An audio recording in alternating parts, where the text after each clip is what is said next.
funny, Donna. She said, "Say hello, you pervs watching." Okay, Dan. Are we the only ones that were waiting to watch? Probably. No, there's 11 people now. We are. Okay. Well, then tweet it out. Tweet it out that we're here because we are live right now. Hi, everybody. Welcome to Harem stream, where I'm pretty sure that everybody here has a different opinion, thought, and idea, but most of us girls can all agree that we all hate Dan Slott. Yeah. Yes, Absolutely. definitely. That is our terrible moniker for this stream. I feel like this is like echo. So, and today we are graced with our new guest is Jon Malin. Hey, hello. Hello. Hello. Hello. And for everybody that just came in and doesn't know who he is, which I would be really shocked if he didn't, Jon Malin here works for Marvel currently, and he draws for the Cable book, but he has plans to do a new comic. Yep. I have a creator-owned comic. It's actually in the image when I'm talking. And it's called Graveyard Shift. And I told you guys, but just so everyone else knows, I am very sick right now, so I apologize. But I may cough. So I'm pretty sure we're all used to coughing. Yeah. you're not the only one. We've watched enough of our boy Zach. Exactly. Oh no.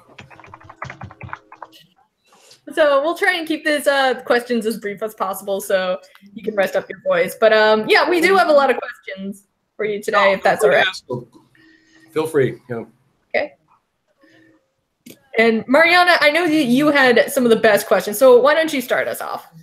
Okay, let me look back on the thing to get those questions. Yeah. Basically, I was going to ask about. I've heard you draw digital style with the.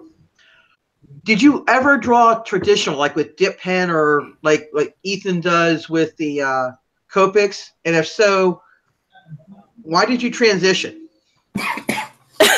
Yeah, I did. To that style. Hey, I'm not going there. I did not go there. You guys. I did not go there. Sorry. He identifies as a digital artist. I used to draw Youngblood for Image, and I was drawing that on paper. And that was pencil and pen. And I ended up going digital because it gives me a lot more freedom to mess with the page and get in there and edit it and get everything more to how I want it to be.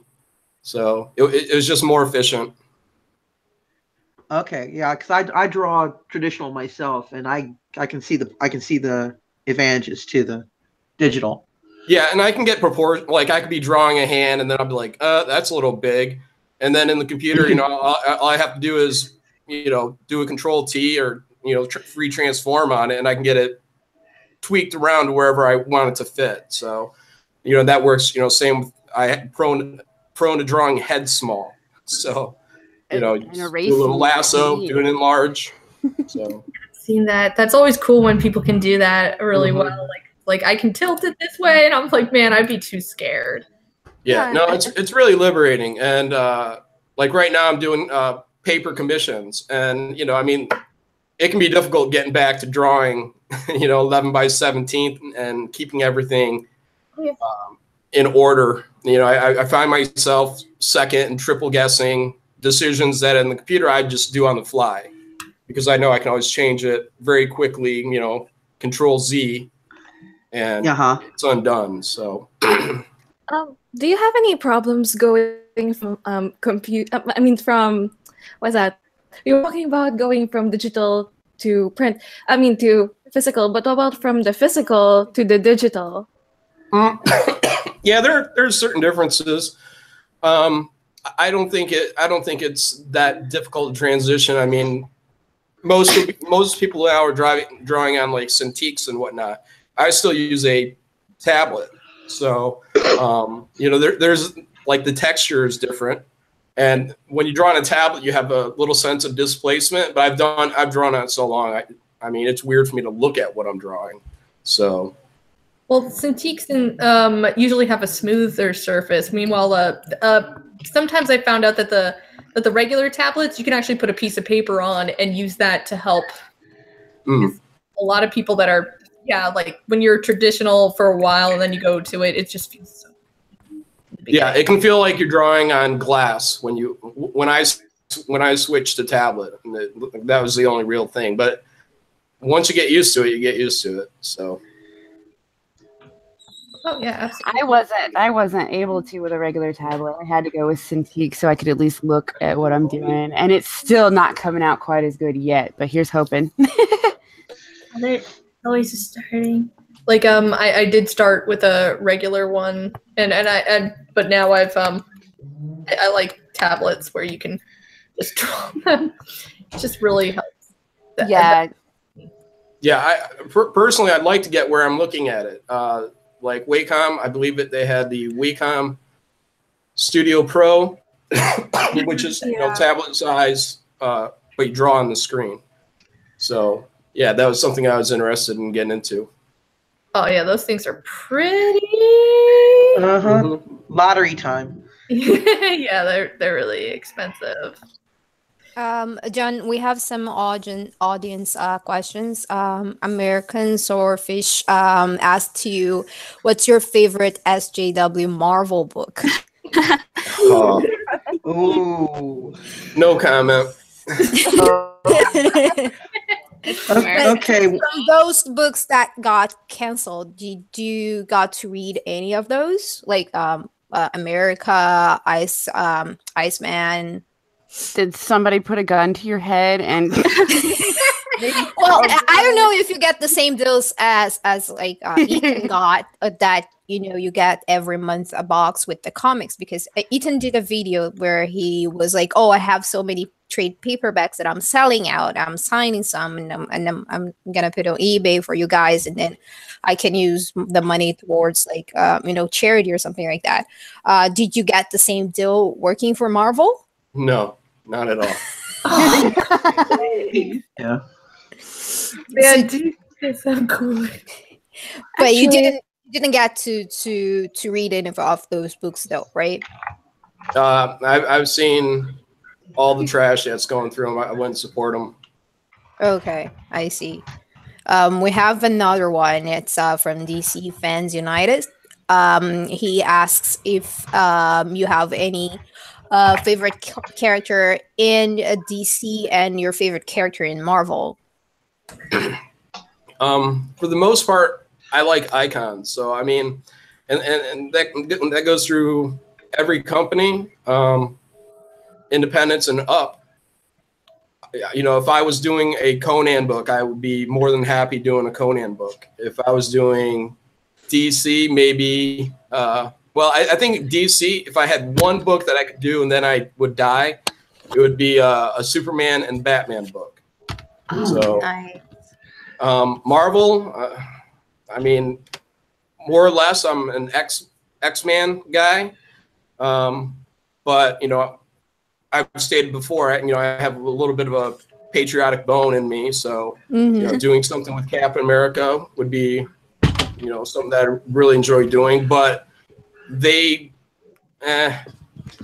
don't know they're supportive in telling those types of stories anymore. They still hold these modern warfare stories up as, hey, look, we've always been political. And it's like, well, yeah, but Hitler was actually invading Europe. And like, it would be kind of cool if they fought like ISIS or something. Yeah, it's like they're trying to like wipe the history of the things that have gone bad, just to make their ideologies more. They want to make their own history. Yeah, it's pretty sad considering how so many things happened in history, and the point is of knowing history is for us to not repeat it or something like that. Yeah, or something like that. Or something like There's a saying. Well, I think it's telling that due purely to the political climate that a evil organization like ISIS is not being addressed by someone like Captain America.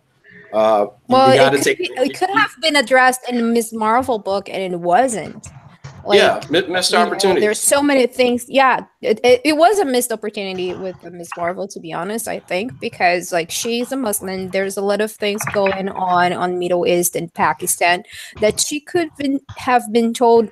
Like the stories could have been told in her book.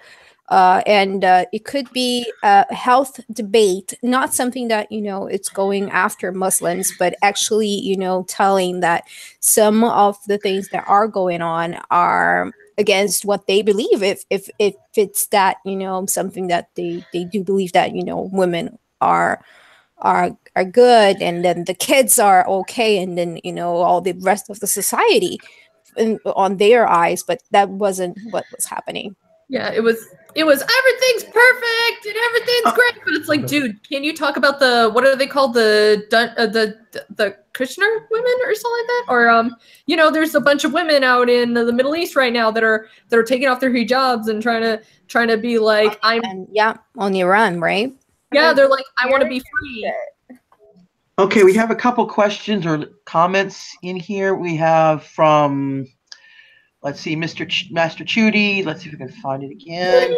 Okay, Mr. Malin, do you have any other books with your art besides Cable currently? And you said what was it? Youngblood, you said? Yeah, I did Youngblood about 5 years ago, and then 2 years ago I got brought in to Marvel, and I did Thunderbolts, and I did, I think, 10 of 12 issues of that, and then I went to Cable after that. Okay, and we have from Edwin Acevedo. He would love to see you do a Titans book. Your artwork would fit the adult version of those characters. Would you want to do that? Yeah, like the Titans. Yeah, absolutely. You'd be hard pressed to name an iconic character or team, group of people that I wouldn't have an interest in doing. So. Okay, how about Iron Man? Yeah, I'd love to do Iron Man. I'd love it more if it's alcoholic Tony Stark and everything's not sunny. I have a question. Yes. Yeah. Who's your favorite X-Men, since you like the X-Men? Yes. So much? Ooh. It's a cliche, but it's Wolverine. Good choice. Well, Wolverine used to be a cool character. It's hard to understand why they started taking. I think what's important in characters is it's their flaws as much as anything else. Definitely. And it was kind of a sign of the times when they made it to where Wolverine could no longer smoke a cigar, and I didn't like that. I mean, I read Wolverine when I was a kid, and I'm just like, I don't smoke. I used to smoke. By as much coughing as I'm doing, I feel like I'm smoking again. But I think that's part of the character, that he smokes and drinks and, And he's like immortal, so A Hellraiser. What? Who said that? Also, EBS talked about that too. He felt it was disappointing that they took away his cigar. Like, as a kid, I liked him doing a cigar and smoking and whatever. I wasn't gonna do it myself, but that was part of. I heard the Quesada era. Like he said, no more smoking. Yeah, because they took away Ben Grimm's cigar. They took away J. Jonah Jameson's cigar. Nick Fury's. Yeah, that sucks. I remember that. Out of all of them, they have kind of like in that what was it, that run of Renew Your Vows, they tried to somewhat bring it back without getting in trouble. So they made him go on to like they said he's trying to quit smoking, so he eats candy. So he has this stupid like peppermint candy cane. What is it, like baseball? Like the guys can't chew tobacco anymore. They have to chew gum. Yeah, like he was so but it was great because they were all like. So he got even more pissed off because he quit smoking, right? And then, but they have the steam coming out of his coffee, so it kind of gives off that feel of like, you're trying, I get it. I do miss that though. It's like not nearly as it's like changing all the cigarettes to lollipops and crap. It's like okay, kids will watch us and smoke. How many kids do you know back when they had the Warner Brothers cartoons on TV? How many kids do you know dropped anvils on their brother or sister? Well, technically, there was no way to get it out. Those cartoons smoked like 3 packs of cigarettes at one time and like one puff too. Like nobody tried to do that either. I Love Lucy used to smoke. Of all the they had it on Dick Van Dyke's show. Yeah. All the old shows had it. Nowadays, it's like if you even think about smoking, it's like, oh my God, you're this horrible person.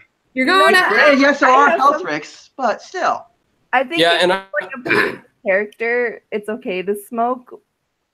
Like not every character needs to smoke. It's not like it was like in like the 50s or whatever. So if a specific character to fit some, I think that's okay. It's like the gutsy balls out character should smoke. Yeah, there. I mean, making people stop smoking is so not a depiction of the outside world, you know. It was so iconic. You saw Ben Grimm with his little stogie in the corner of his mouth. You saw same thing with Nick Fury.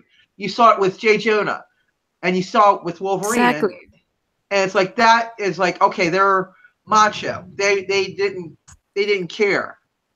They were just gonna do it because they are manly men. I like manly men. I like there. We want manly men. We want womanly women. Exactly. I hate. Oh gosh. Oh come on! Don't leave out the girly boys though. Okay. Some systems say, but we're just asking. Please let Wolverine smoke again. You just revived him from the dead. You did at least one question. I haven't been reading Justice League. Is Lobo not smoking anymore? Lobo does not smoke. No, I don't think I've seen him smoking, but he still does everything else. He swears on the book because it's a mainstream book. I think so. I gotta read it because I haven't been reading that one. Like I bought the trade paperback like 2 days ago. I've only read the first paperback, but I didn't see Wolverine in it. Wolverine's not with Lobo. Yeah, that was awkward. No, I bought the 90s Lobo trade paperback, and on that book, like he swears there's blood everywhere, there's naked chicks, and like there's a lot of stuff going on. And then on the back of the book, there's like, this book's not for wimps. Yeah, and I was like to my husband, yeah, this is my book, you know. And he was like, yeah, it's yours. And then he asked me, do you want to start reading Justice League? And I was like, maybe not. I don't know what they have done to Lobo to put him in a mainstream book. Because it's Lobo, right? He was in. They gave him an emo makeover. I know that much. Oh, no, that was. But then, like, they gave us back. They took it back. Okay, because I was so. Okay, how would you draw Lobo? You had the choice. If you had the chance to draw him, how would you draw him? I like the old biker look, and I know they tried doing more of a sleeked up version of him. Twilight version. Yeah, I would rather him be like the big, dirty space biker. Yeah, he brought that back. Yeah, that's the version that's cool back in the day. He's back. They killed off the other Lobo. They said, "God, you suck" or something, and they chucked. Yeah, it could have. Yeah, the thing that to kill that thing was like just bring Lobo back and then shoot it in the head and just, that's it. Yeah. No been hiding explanation that's like out of understanding. Well, the real Lobo was trapped away or something. Amanda Waller had him, and she's like, "All right, I need you to help me with this." And he's like, "Up yours, Amanda Waller." And then she explodes his head like 30 times.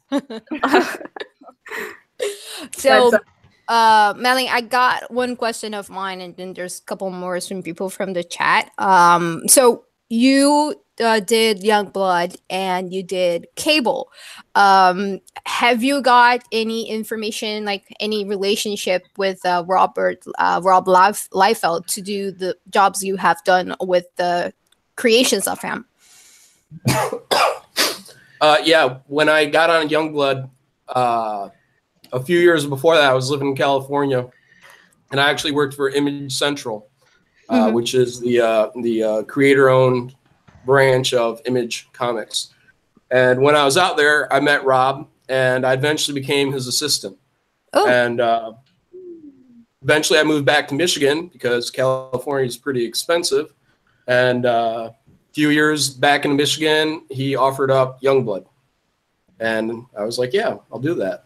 The Marvel stuff is all coincidence, to the best of my knowledge. So, That is so which cool. is Cable. I mean, he didn't have anything to do with Thunderbolt, but he is the creator of Cable. Yeah. That's interesting. He made so many amazing characters. Mm-hmm. Is he? Oh, yeah. Hello. Yeah. So the questions from the people from the chat. What is your from Seth? That this one is what's your favorite all-time comic book?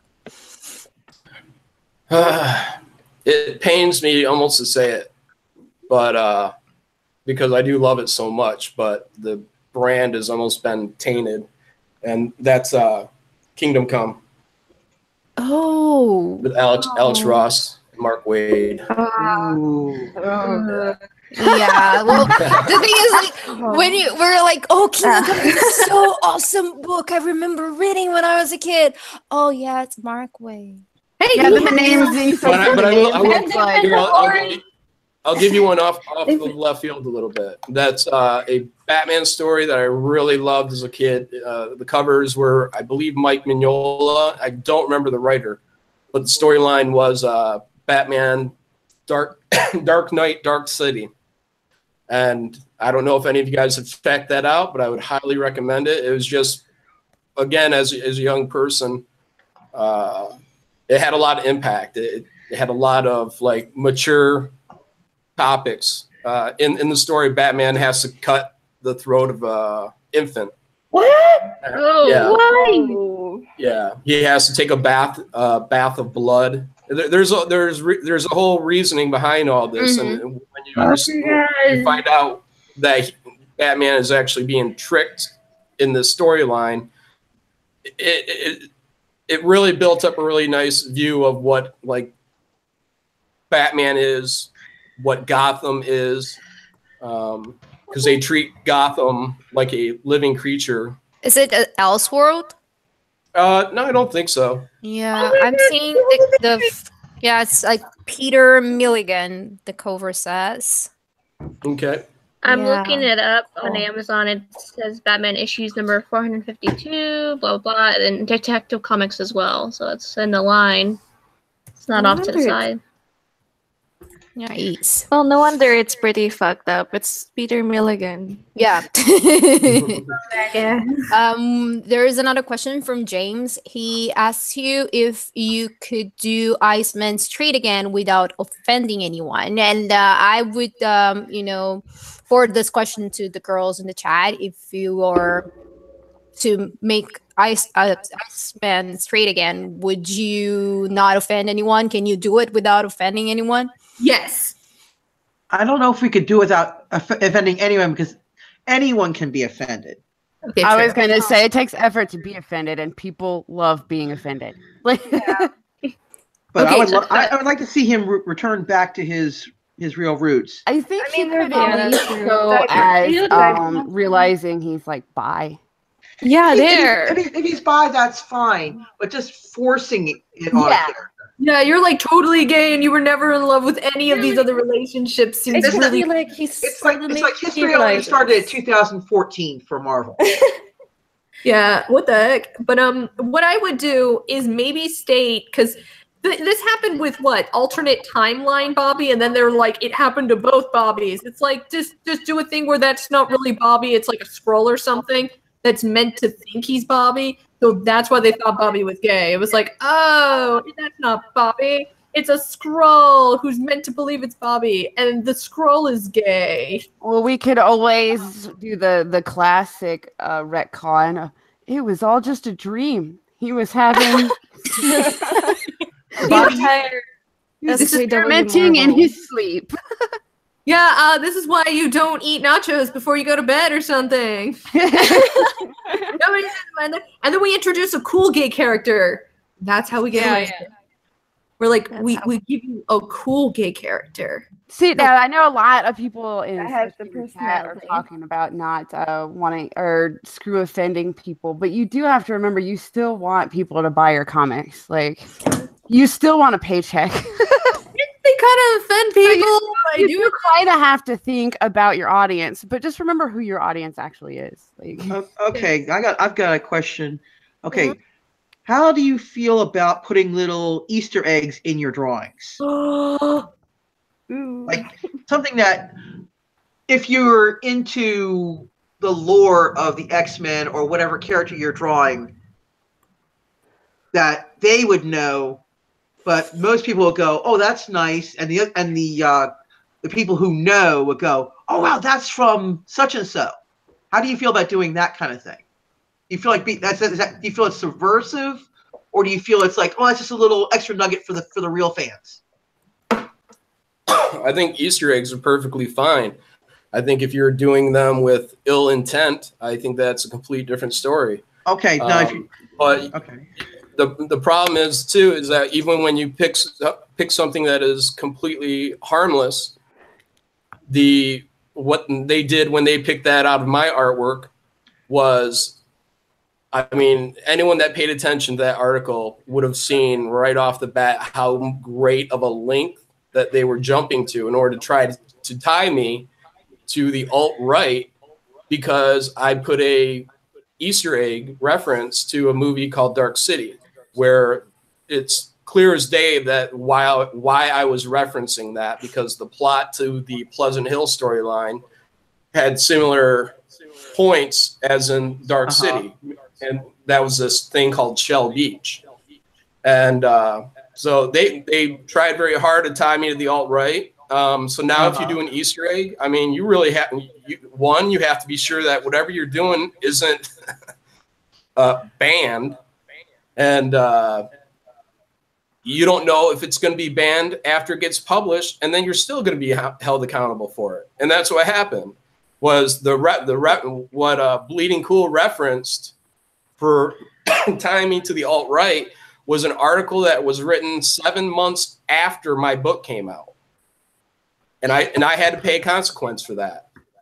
That is so dumb. They stretched like fantastic for that. Those points. They stretched that so far. But that's the thing, though. We as a group, as a society, we have to get back to reason, and we say, well, how well thought out is this idea? Clearly, just without having a shred of proof, the length he was going to try to tie me into this was disgusting. It's like no, go ahead. Oh, I was just saying, I remember I used to be a really heavy gamer, so I would learn a lot about Jack Thompson. And Jack Thompson at one point wanted to ban or boycott Wendy's. And he said because Wendy's supports a horrible immature game called, what was it, Killing Floor or something? I forget. Manhunt. He was pissed off about it. And it turns out his logic went like this, that according to him, that so Wendy's was selling kids meal toys that were for their new Nintendo Wii joysticks and stuff. Well, to him, Nintendo was also releasing on the Wii Manhunt. So like it was this long length of it and so forth. But anyway, so he was like, in conclusion, he very loosely connected the two. Yeah, so he was like, so if Nintendo is releasing Manhunt on their Wii console, then the Wii console does a deal with Wendy's, and Wendy's decides to make Wii toys. Obviously, they're trying to sell Manhunt to kids. It's like, no, you idiot. It's like this article that I read where somebody was trying to connect like the Monster Hunter game that just came out with colonialism. Like how far do you have to go to get there? Rich Johnson is. He wants to be a game journalist, and my God, why hasn't Polygon hired him? He could work it. He could work it so hard. They're all like, you know what? They said something about that. They said Resident Evil Biohazard was Bush era American. They just kind of make it up. They're all high. Rich would be perfect. You want to know what? I don't even know what Shell City is or Dark City. Shell Beach. Oh, Shell Beach. I don't even know what Dark City is, but now I want to watch it to figure this out. So congratulations, Rich Johnson. You just did the complete opposite. It's like George Lucas used to put in THX 1138 in every movie he did because that was referenced to, I think, one of his first student films. So he would put that in as a little Easter egg. Yeah. And back in the day, that was cool. You would see that. Nowadays, it's like if you put in a red hat, oh my God, you're doing this. Oh, that's the thing. People like seeing Nazis everywhere nowadays. It's like a game. Or They make it There are Nazis everywhere. Have you looked in the mirror today? No, because I don't reflect in the mirror. That's what people tell me. I'm a vampire, so I don't reflect in a mirror. They sleep during the day. They made getting offended a fad. It's something that gets attention, to talk about. So that's it's like when you were in kindergarten that there were those kids that you just look at them and then they told the teacher that you kicked them. The teacher, yeah. It's the same thing. Yes, it's the same kids.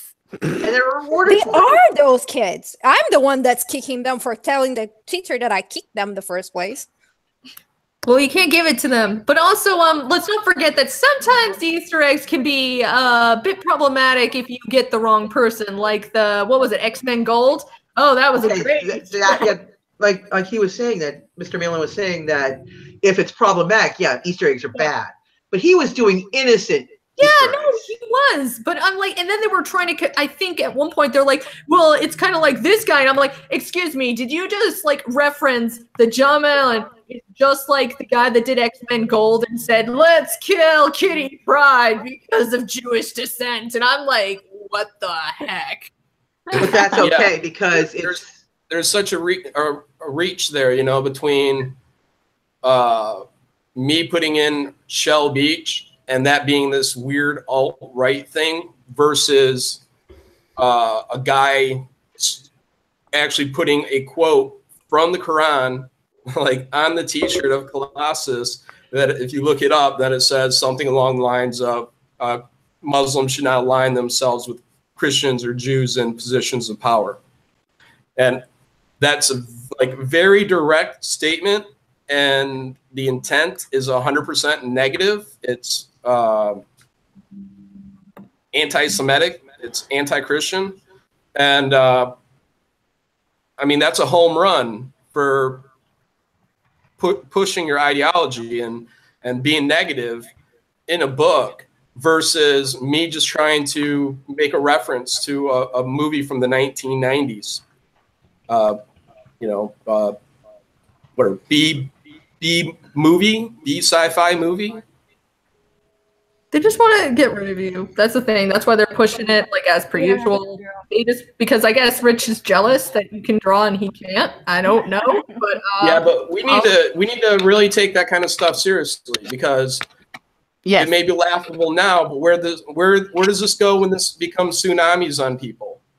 And the population just starts going batshit crazy and fabricating racist, alt-right leanings against me, a moderate Obama voter. What happens when that goes to everyone that says something against them?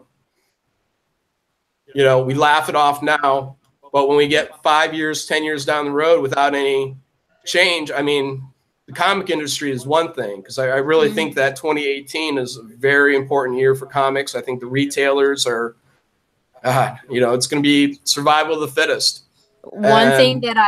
Sorry to interrupt you, but one thing that I believe that this is going to fade because these people are not getting any older, not any younger, and the younger generation that's coming, the 20 years old right now, they are more conservative. There's actual studies that says that people in their 20s or 18s or 19s, they are way more conservative than this generation, which is our generation, the 30s, the millennials.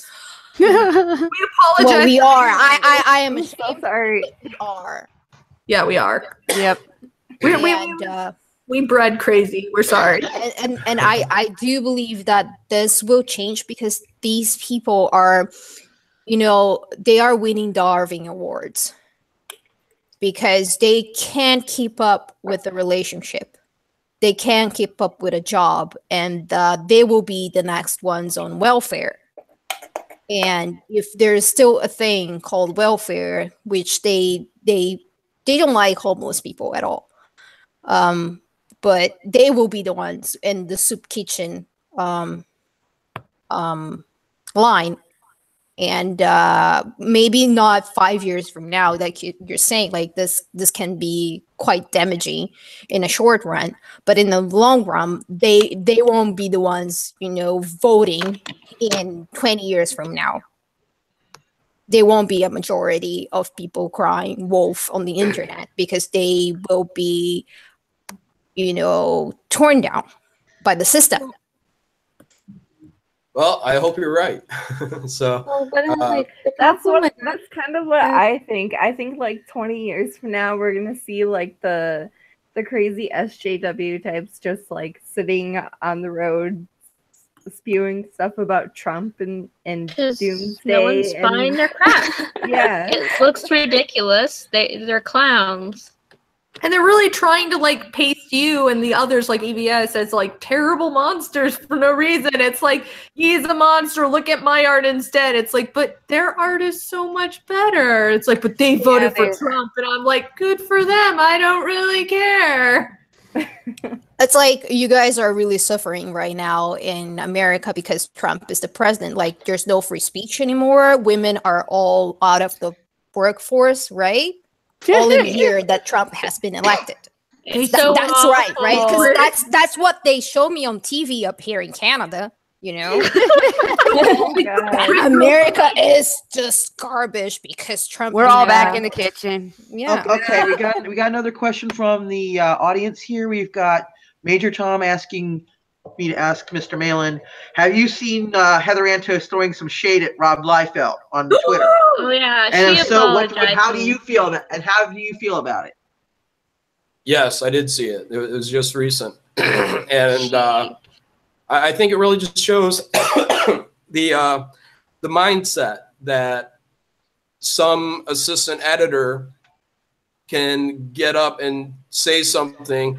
And I don't think it's the worst thing you can say to somebody, but I got the same vibe that Rob got from it, and so did Ryan Otley, who was the artist for Invincible for Image Comics, and another artist named Mitch Breitweiser.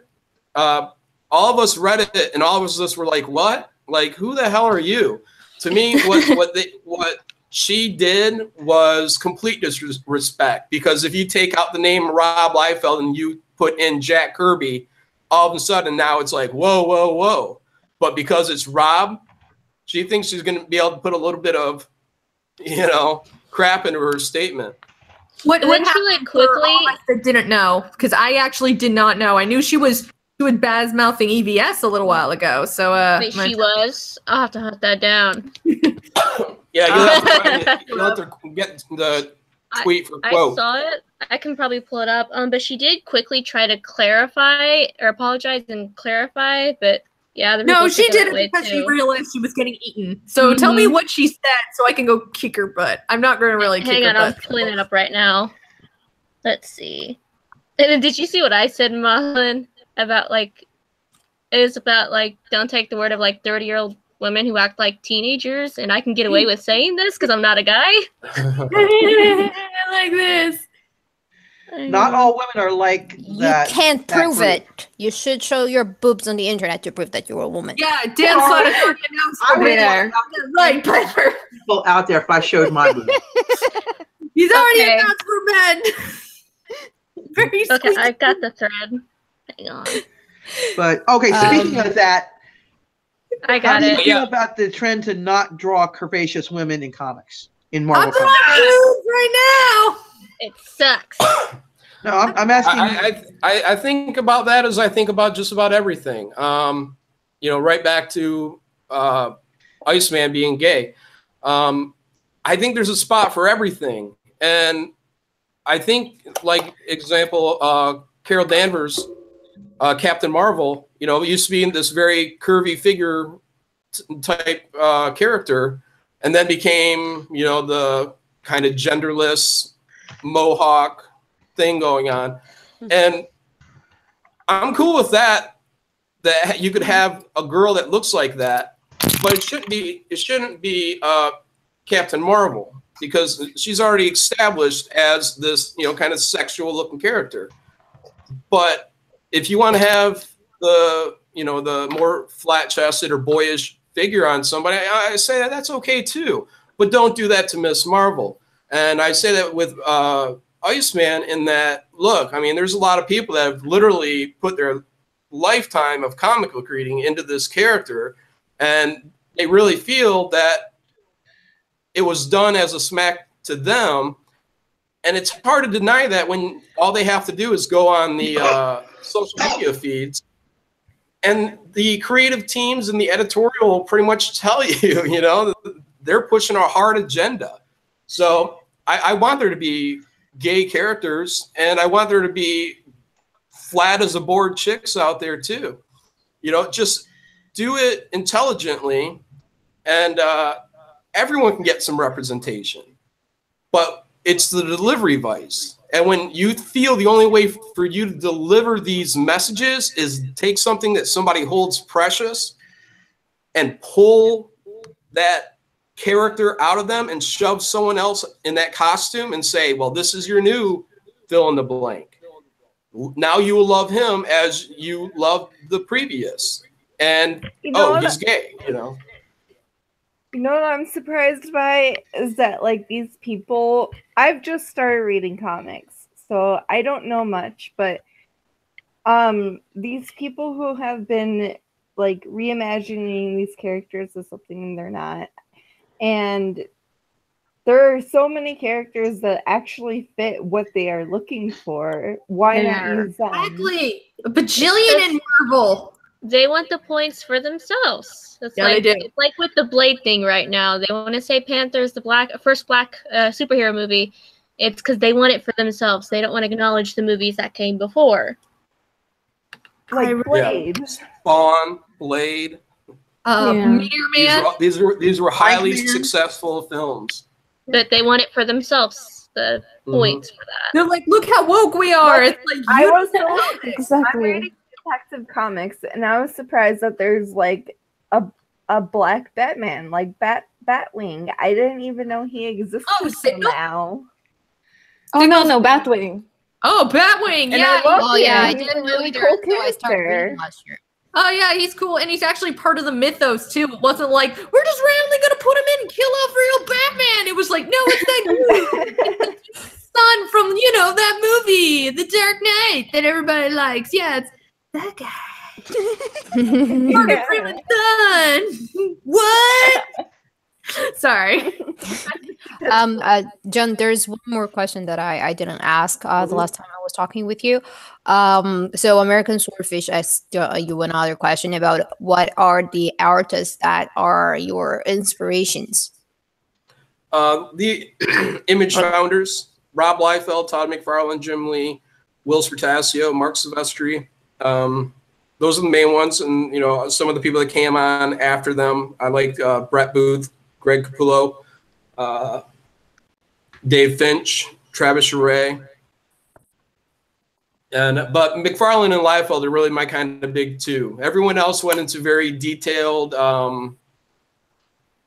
Jim Lee-esque directions, whereas when I was younger, it was a lot more for me the kind of charm that Todd McFarlane had and his ability to really kind of get texture into the page.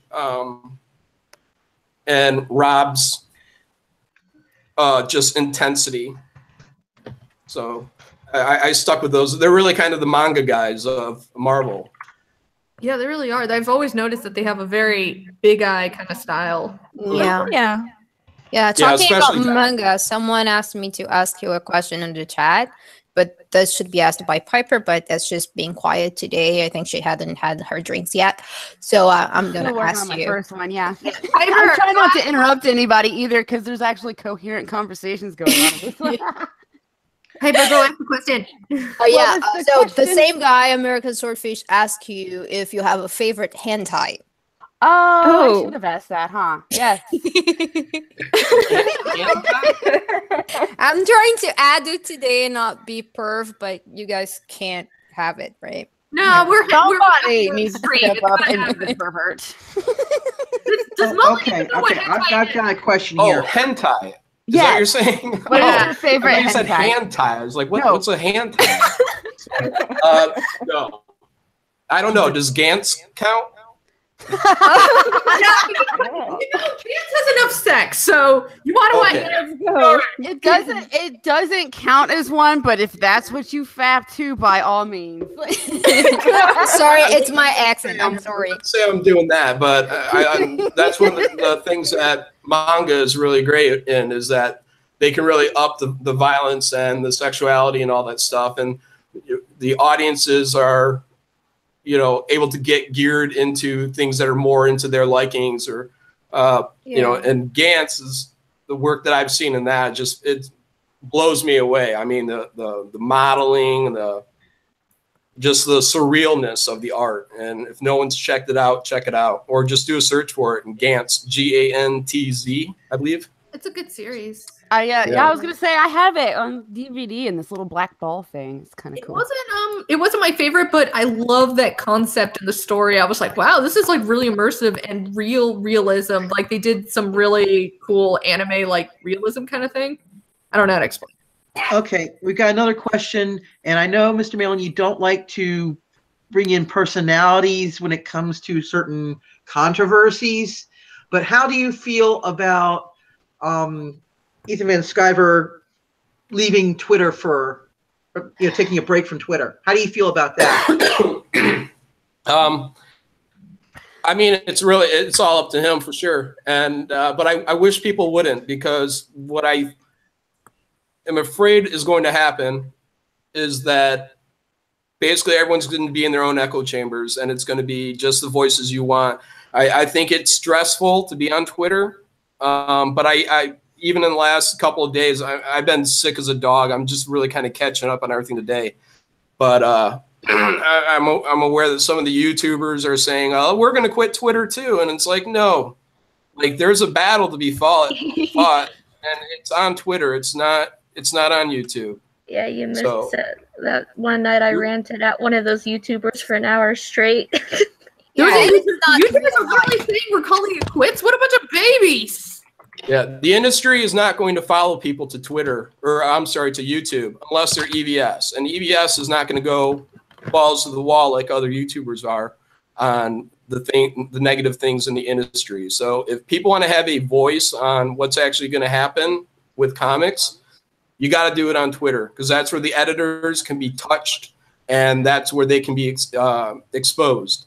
So for anybody that doesn't know, comics is flooded with social justice warriors from top to bottom, and they have used political intimidation against creative teams, saying, I might misquote this, but essentially, and I've said this other places, but the quote was, "Make no mistake, even if Trump loses, we will remember who voted for him."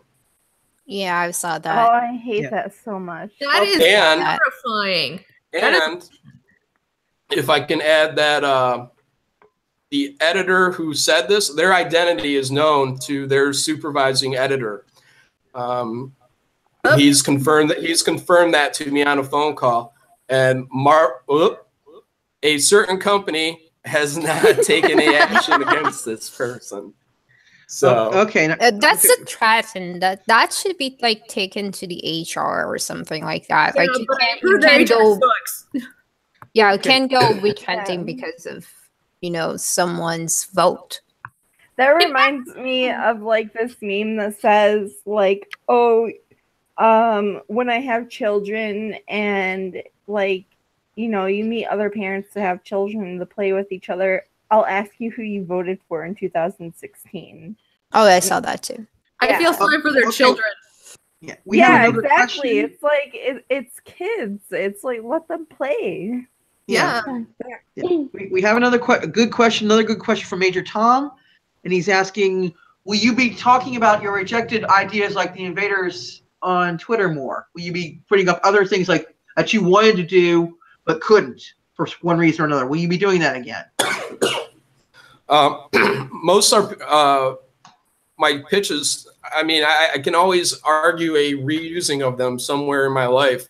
So I don't really want to give everything away for free, you know? So the Invaders was a unique piece of art with a very small synopsis as the pitch, because it was the last thing that I pitched, and I was already aware that they were not interested in anything I had to say.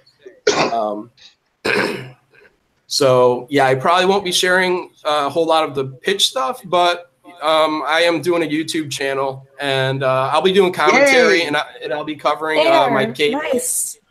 Yeah, I'll be covering my cable run in the early days. So behind the scenes, any inside baseball stuff will come out on that. So I'll have to really be thinking through what's being told and all that. So yeah.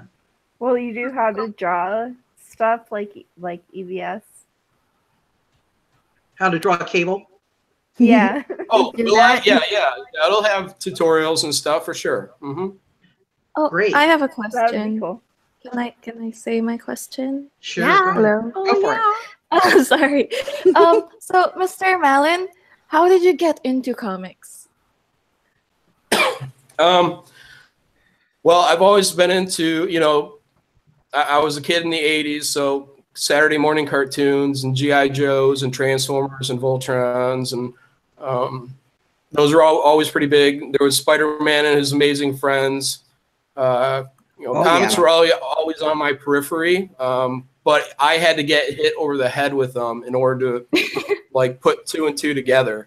So my older brother had actually shoplifted a stack of comics from a local gas station. Don't worry, there were when I came home from school, we shared a room, and he had laid all these comics all across my floor. So we just started reading them, and at the time, before that, I was already drawing. I just didn't have any direction. And my little brother was a Teenage Mutant Ninja Turtles fan, and he wanted me to draw him Ninja Turtles. So I got his coloring books, and then I started drawing Ninja Turtles. And in like 6th, 7th grade, I became the Ninja Turtle guy at school. And then my older brother shoplifted those comics, and it was like, oh, well, these are a lot better than coloring books. So at that point, I was into comics. That is awesome. Oh my god. Oh, I'm sorry. Yeah, so there's one more from Twitter. Jon Powell asked you if do you all agree that love needs to be restored in the Marvel universe? How do you feel about Brian Michael Bendis writing Superman? And will they rejuvenate him creatively after everything he has went through Marvel? So he has a couple, like 3 questions in one, but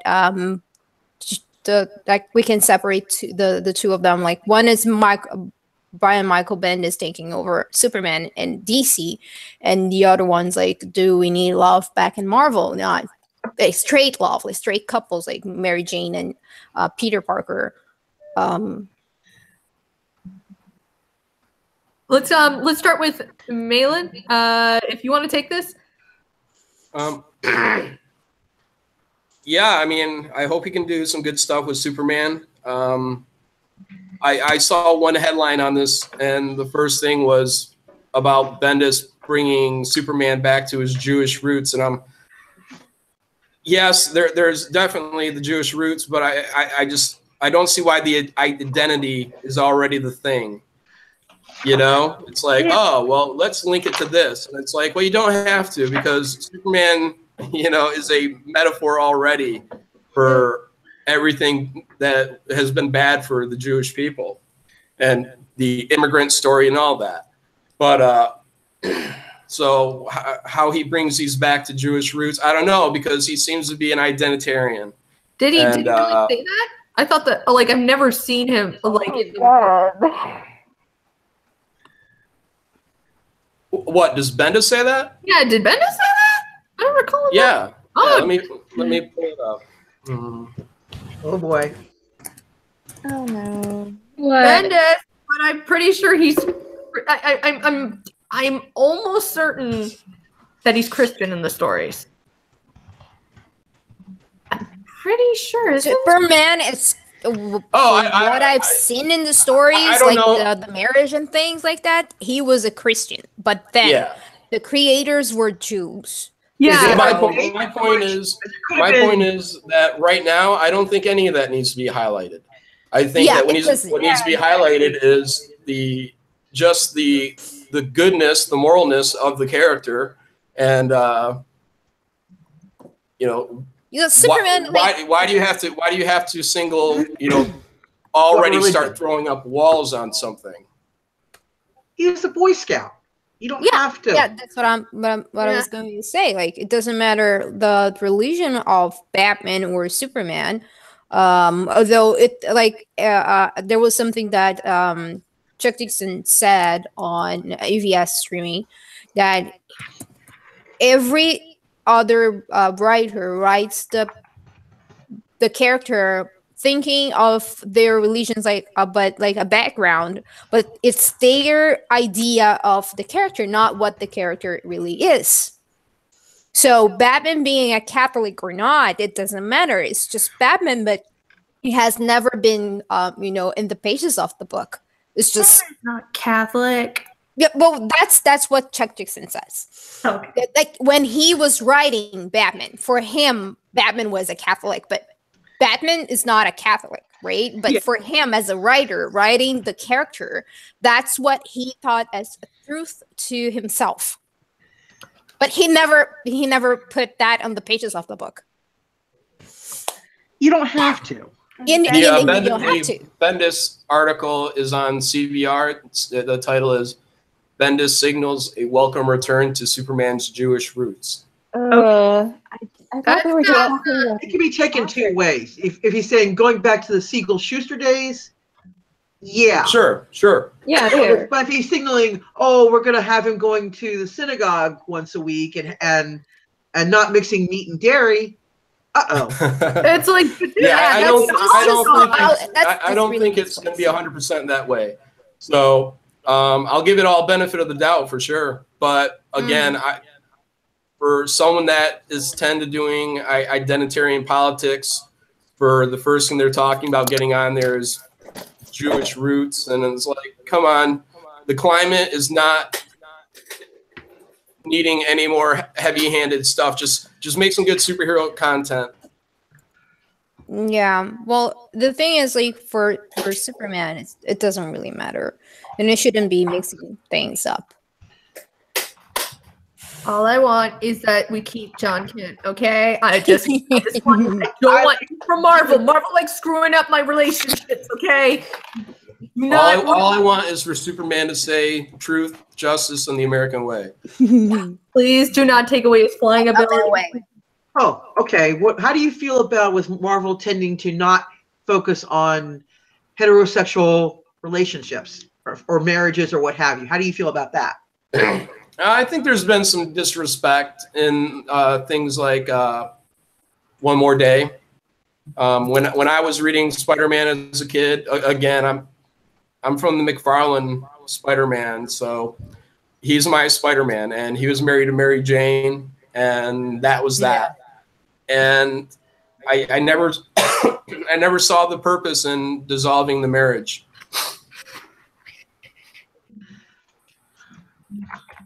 Someone wrote that question in because they knew that they wanted me to go and rant. Maybe. I want you to rant. We just wanted you to know.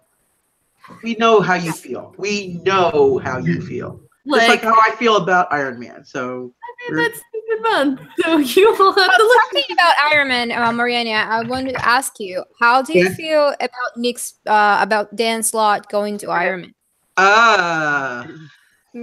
Well, given his track record of how he's written Peter over the past 10 years, I'm scared he's going to get really creepazoid with Tony. Oh my gosh! Smokies and kids' drinks, just like Peter. Yay!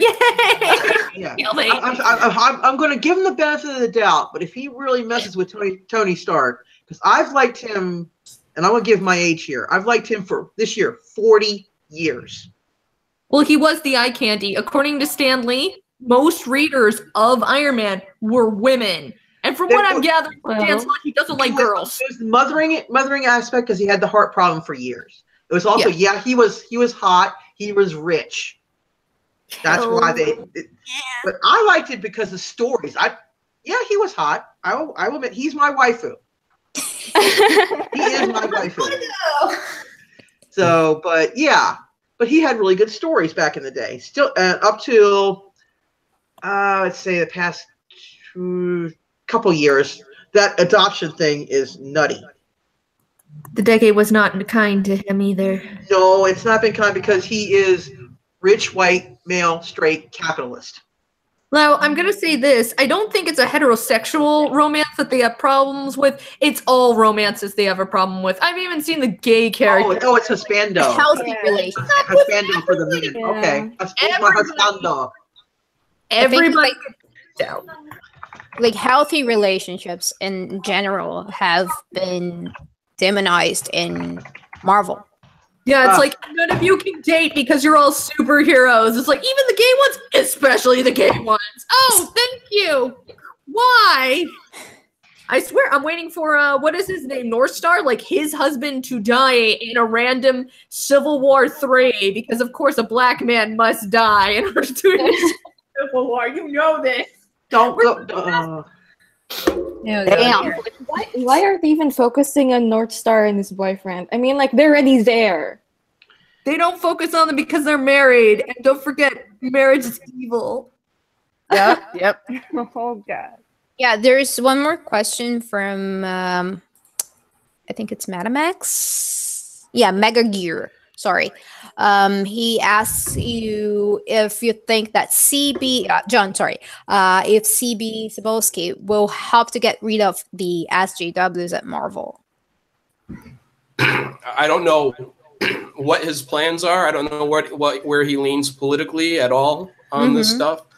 I think it's in his best interest to get rid of every single one of them ASAP. And I don't mean they have to be fired. I mean they have to be taken out of positions of hiring and influence on the creative ends. So they can go work in the mailroom, they can go get coffee, whatever. They cannot be in positions where they're allowed to have power over artists. They've shown. I'm sorry. Yeah, sure. Yeah, just go ahead. Sorry. I was just going to say they've shown the willingness for political intimidation on Marvel's own talent.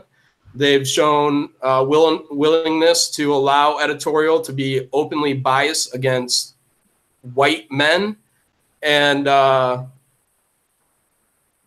it just wouldn't fly anywhere else. And it's going to be a problem for CB because if he's not on board with them, they're not done with him yet by a long shot.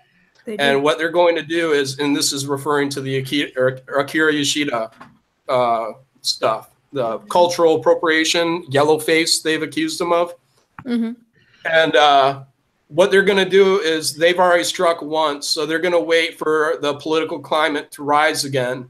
And whatever social justice warriors are in there, they're going to try to undermine him and get him out of that position.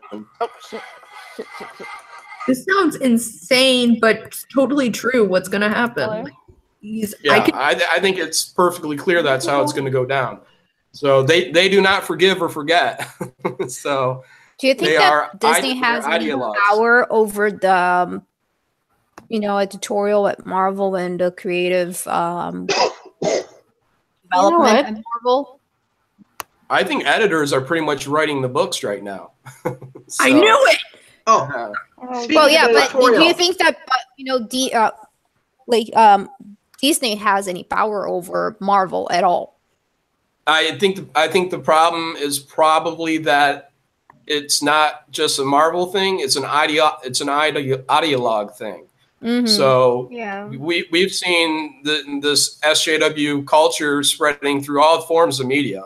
So to think that it's only a Marvel problem, or a comics problem, isn't accurate. But comics are such a small community, it doesn't take as much to poison the well.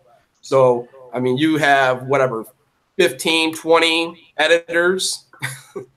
You know what? It takes I also 10, have this it takes weird- 10 to get an ideology in there. Yeah. You know, I have this weird fear because Disney sort of, it's not like they only publish in Marvel. What if they cut Marvel up and split it around? You know? Dark punishment. Okay, speaking of editorial, how do you feel about editorial coming back behind an artist and changing their work after it was approved? How do you feel about that? I think if something was honestly missed, I think that that's perfectly fine. And an editor's job is to, you know, make corrections. But when it's something as arbitrary as too much skin showing on the top of a breast, sorry, because that cover was approved. Not only did it go through the penciling and the inking with approvals, but then they went and they sent it out to get it colored, still approved it. They sent me the colors, and I'm like, hey, thumbs up. And like a month goes by, maybe more than a month, because that would have been well in time for solicitations, because that's what they needed it for, was solicitation. So it got done 2-3 months before anyone even seen it. And then when it's released in solicitation, only then is it brought up as a negative through Bleeding Cool. And a week later is the first time I get a phone call from any editorial at Marvel in my 2 years of working there. And then they tell me they're going to go and change this. And I say, well, that's not cool, because I was backing you guys, because you guys, I thought, were backing me by letting this thing get this far. And that was not the case. Everyone backed away from it and left me out to dry. So just for a stupid site that even admits at most times we're not even reporters, we're just stating our opinions on things, and we're also straight white men. Excuse me while I go and preach to women to try and get their phone numbers. No, I'm not dating. You know, I thought that women could wear whatever they want, but apparently feminism says that women can't wear whatever they want. Yeah, you want to know what else feminism has taught me? Male feminists are rapists. Right? Okay. Yeah.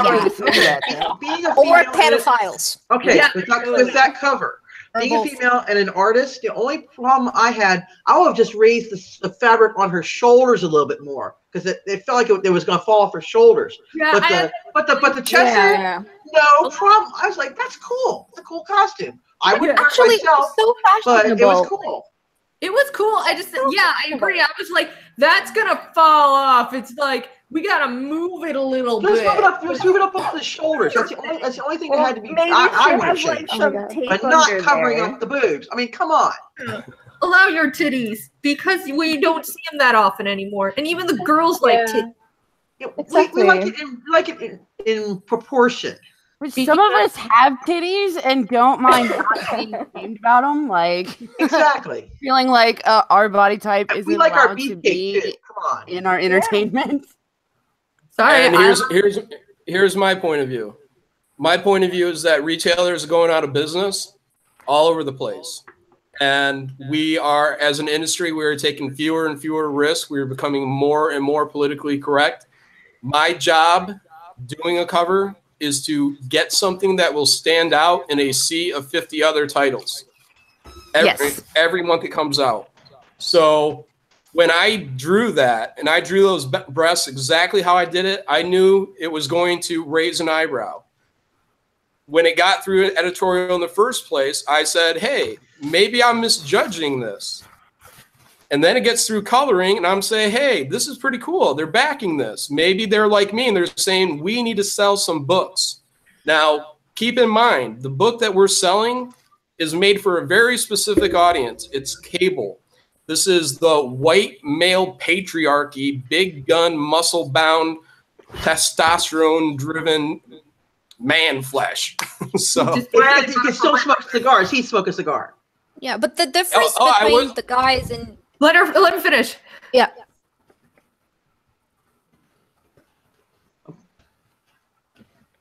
Okay, he's a man.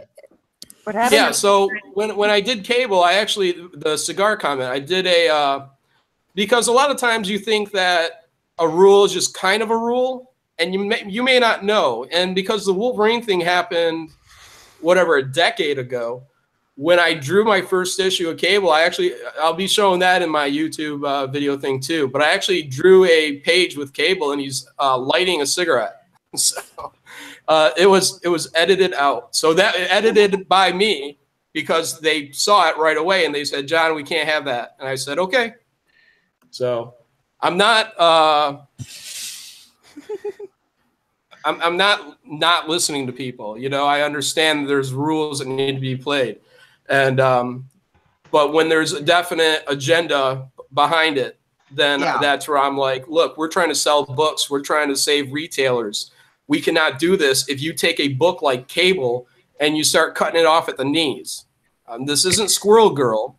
This isn't something that's supposedly intended for a younger girl audience. This is... No woman reads Squirrel Girl. Yeah, no woman reads it. It's angry to look at. It's seeing it. It's like, ugh.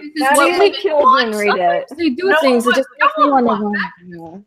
Us girls don't want that junk. It's made to pretend that, see, we're for women. No, we like sexy men. So continue, man. Yeah, exactly. Like, give us more beefcake if you want to sell to women. Balance it. Cheesecake and beefcake. And that's what I do. And that's what I do. And I would say to you all, find my Thunderbolts run, and you will see that in, I think, the very first issue, I have a scene which is all the guys are in their underwear. Hell yeah. The tops are off. Atlas, he's the big guy in the team, basically Colossus. So I have him drinking a bowl of cereal, and the milk is, but he's drinking it from the bowl, and the milk is actually dribbling down his bare naked chest.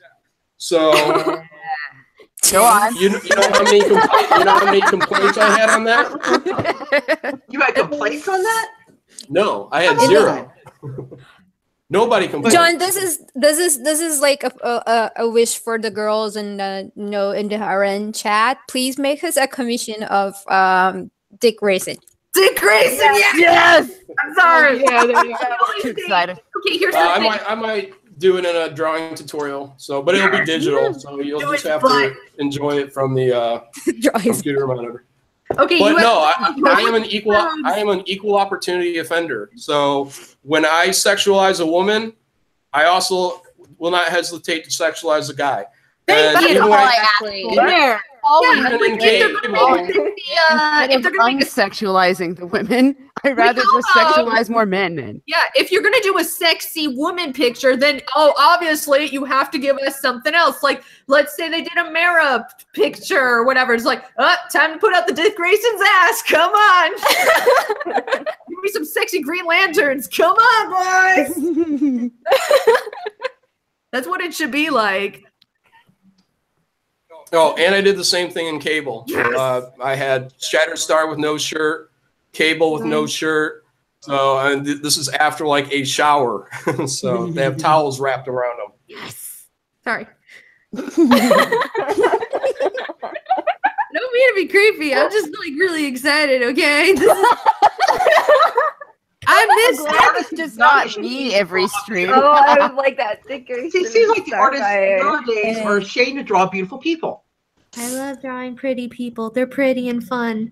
Because they forget that heroes are supposed to be above normal human standards. They should look godlike. Like, I don't mind. Some of them look plain, but here's the thing: they're making all the little all these like women look plain. Here's an issue, and like little girls. That's even no. Let me like say this because I remember this as a little girl. You probably remember this as a little girl. You used to think immediately when you heard of strong woman, you thought of the comedy relief cartoon character, the big hulking, fat, chubby woman that looked really angry and ugly, and no little girl wanted to be like that. Everybody was like, I don't want to be super strong because I look ugly. But then we had characters like She-Hulk and the Powerpuff Girls. And they can lift buses, and they're like, I'm muscular, but look how sexy I am. I'm She-Hulk, and the Powerpuff Girls. I don't know about the Powerpuff Girls being sexy. That's a little out there. I'm not sure what kind of stuff you look at, but Yeah, I don't. You want to be sexy and She-Hulk, strong when you grow up. You want to be. Powerpuff Girls. no, I get it. They're cute. They're adorable. Girls were cutesy. Yeah, I'm they sorry. were cute. Okay, they were cute. They were cute and strong. Yeah, They weren't ugly. Sailor Okay, I Moon. get what you're saying. I get what you're saying. They weren't ugly. Okay, Yeah, I okay. knew that from the beginning. I was just I was gunning making to the things Powerpuff Girls difficult. next. Okay, so the Powerpuff Girls are cutesy and they still look very girly. And look, they can lift buses if they wanted to. So it's like, Exactly. oh, okay. So as a little girl, or you can be super hot or whatever. Sorry, the chat's catching up, and I'm dying. So, but then you get like, and then they decided let's unsexy them and they unsexy the Hulk, and then they make all these other super strong women, but they all look like men, and that's what a little girl used to envision and were afraid of, and now we're all going to be like, all these kids are like, I don't want to be strong anymore because if I have to look like that, Yeah. Exactly. Like girls don't want to be like super bulky. They want to be strong, but they want to be like, like a little toned.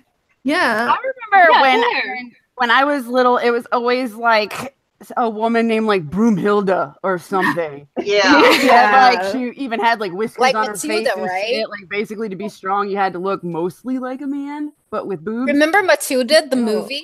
Yes, yeah. exactly. Prime Yeah. example. Yes. I read that book too. She was the same way in the book. And that's what we're getting. They're like, no, that's the girl you want. No, I don't. I don't want I that. don't want to Well, look the only like one that. I don't want to back be a in the day girl was with Wonder no- Woman. Wonder Woman was pretty and strong. Oh yeah. Yeah, Well, there. as soon as I discovered Wonder Woman, that's why she became one of my favorite characters early on. Because I was like, oh wait, she's pretty. Like, And Marvel, when back in the day, they would make Sue Storm. She was pretty, but she was strong. A strong character. Bloody. Wasp was a strong character. Scarlet Witch was a strong character. Storm was a hella strong character. Yes, Love Storm. Really. And then you had She-Hulk, strong character. It's so funny how their ideologies are like going in a circle. So like what was bad before is good now. Yeah, and it's like there's no history of any diverse, strong women, strong men, gay, whatever you want to call it, characters before 2014, 2015, 2016. Yeah. Marvel never had that. You never had Firestorm. You had no Firestar. Firestar. The Wasp. The American Indian woman who ended up becoming like a nun, almost like a nun from the West Coast Avengers. Oh, okay. I thought you were talking about Danny from like New X-Men or something. No. There was a West Coast Avenger who was, I think she was like Mexican or she was Hispanic, but she was very Catholic. And then she ended up not doing superheroing because she was more focused on her religion. That is cool. That's cool. But they had that stuff back in the day. You had Daredevil, he's Catholic. You had people. Or like Nightcrawler. It was part of them. It wasn't their only trait. You had North Star. Yes, he was gay. So what? He was also his superpowers wherever he had. I don't know the character very well, so I can't tell you what he did. But He punched bad guys. Yeah, he punched bad guys, and he was gay. So what? Nobody cares if he is gay. All we want to know is he really good at punching bad guys? Yeah, there. Exactly.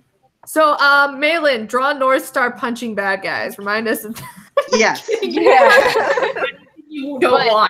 but shirtless and Yes. sexually. Yeah, and material. And don't be afraid to show him something to his boyfriend. See if you can work the milk in there somehow. Okay. Actually, we got asked for you who we think. We're scaring Oh, Malin. Beowulf on them. Malin. No, you're fine. in We got the comics, but we get asked that like every stream, I think, at least once. Oh, okay. We've got another question from Major Tom.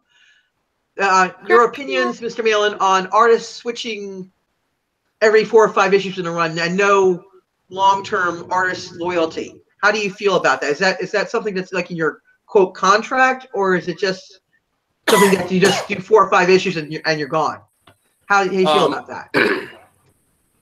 I really just prefer that you have the same team for the beginning and the end of an arc. I think that as a business decision, it's better to have one team going for probably 6 to 9 issues before any kind of change up if you were in a perfect world. But it's hard because you don't know how long a series will even last. So how much do you sign someone on for to be involved with something? And line up another team in advance and have it to where their schedules are going to be open. I mean, it can be like, dog eat dog on some level about landing. They say, landing your second job can be as hard as landing your first. So I think it's better for a long term for a series to be one team, and not everybody I don't think is a monthly. If I had my way, I'd only do 6, 7 books a year, and just so I could really bring them up to a really high quality. I wish that the care and attention that would be put into the books themselves would always be at the highest that it could possibly be. And 6, 7 issues may not sound like a lot, but for a slower artist, it is. And but that can still be profitable. You can still go to conventions and make up for some of that money that is lost. But yeah. Would you consider, if it was a bi-monthly like that, would you consider them to be longer books as well, or just still remaining the same amount of pages? 6, 7 issues for the year, for me, not for everybody. So, that's 20-page books, whatever, times 7. Okay. Miniseries are always good too. So yeah, I totally understand. I think they're doing that with the Mystic U right now. It's a bi-monthly series. Judy reads it. It's only 3 issues apparently. I got the second one and I'm thinking like, how will this thing end? After the second issue, barely anything's happening. Yeah, I'm not a big fan. Judy likes it. I was more like, this is Disney. This is Disney magic, and I'm not a fan of Harry Potter wannabe Disney magic. But maybe he saw something that I did, and maybe I'll check it out. I'm gonna see the review and see. Maybe I'll go back. Okay, we got a couple more questions here. One from the stream is saying, what are other Nightmare projects that you've heard about from other artists, Mr. Malin? I know you want to keep that probably for your channel, so. The other question I have is, could you ask Jon what he feels about DC introducing new heroes that may or may not look like certain other companies' heroes? But how do you feel about that? The first one, I'm not in really airing other people's laundry. So, okay. The second question, what was that again? It's about how do you feel about the new DC titles that are introducing new heroes that some of us think could be seen as DC trying to go, oh, Hulk and Punisher. And Hulk and Punisher, they're being made into like Damage and Silencer. Oh, okay, yeah, I know what you're talking about now. Okay. So how do you feel about that? I mean, on one hand, that's what comics have done from the dawn of time. Is Marvel and DC have always gone back and forth on kind of rebranding their own characters from the other guy. So really, in the big picture of things, I don't really care personally. But I think it just keeps showing that there's a need for better ideas. And I don't think that just inbreeding the superhero idea over and over and over again is good creatively. I would much rather see Marvel or DC open up a new publishing division and start publishing materials like Gantz before regurgitating each other's property. That's a good way to think about it. Yeah. Yeah. I'm still buying Damage though. That was really good. I'm just gonna say. Yeah, that. Damage is awesome. Yes. Yeah. Even if he's a knockoff Hulk. I miss that Hulk. Okay, so I'm gonna take it. But yeah, no, I totally agree that we should have some fun and make some new heroes or characters. And I know that's usually the way of Image, but at the same time, I'm hoping that they'll do it as well. Just give us some new stuff. I think we covered this before, but who, if you could pick any character out there, current or past, from any company, who would you, besides Superman, who would you want to do and why?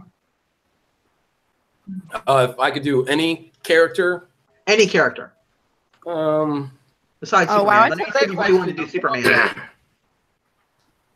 I think if I had one opportunity to do one character right now, it would be Spawn. And that would be because I'd want to be able to do something with Todd McFarlane. Ah. Have you met him in person? Nope.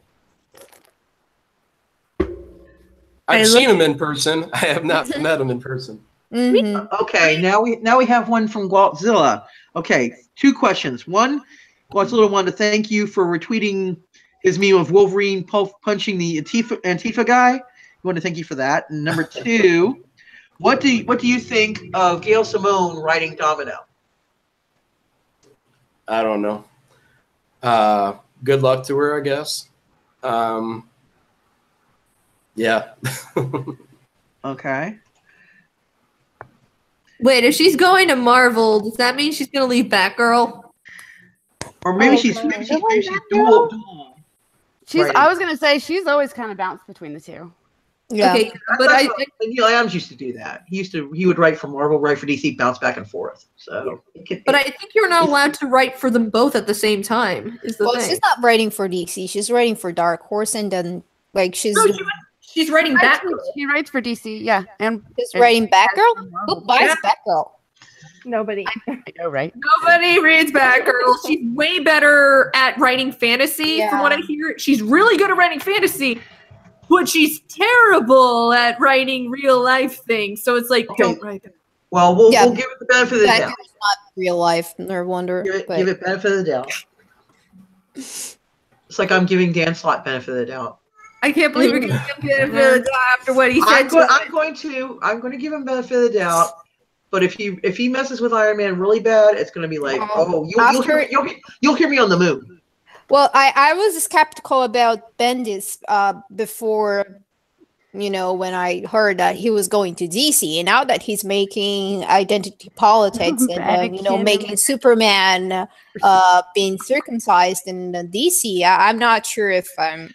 Hey, I'm hoping that it's just the reporters, because let's get it straight. The comic book whatever and Bleeding Cool are notoriously known for just fudging things to be their benefit. Like, they were all like, hey, look, guys, this is what's going to happen. Not really happening, but we're just lying to you. All of them do it, except for there's a new one out there, and it seems to be something in favor of us. I think it's called Capeless Wonders or something like that. Okay, we have some more questions. Okay, what hero did not need to return from the dead? Any of them. Well, Barry Allen shouldn't have come back, and he did. Hal Jordan shouldn't have come back, and he did. I'm just screwed. None of them should come back, because once there's no permanency established in a character dying, it's completely meaningless the next time you kill a character. Only Batman and Superman. And that's the rule. Only Batman and Superman. And Wonder Woman. Only characters. Everybody else cannot come back. I like Donna Troy as a better Wonder Woman than Diana. Oh, okay. We've got another question for Mr. Malin. What type of abilities or style of combat do you prefer? This is from Bikini90. Do you prefer hand-to-hand, swords, magic, and mysticism, or technology-based? And I'm guessing that's how would you like it yourself personally, or which would you prefer to draw? I think if I was going to have hand to hand, I'd want to use some knives, do some knife fighting. Okay. With some training in advance, but I think it would be the most visually interesting. And drawing.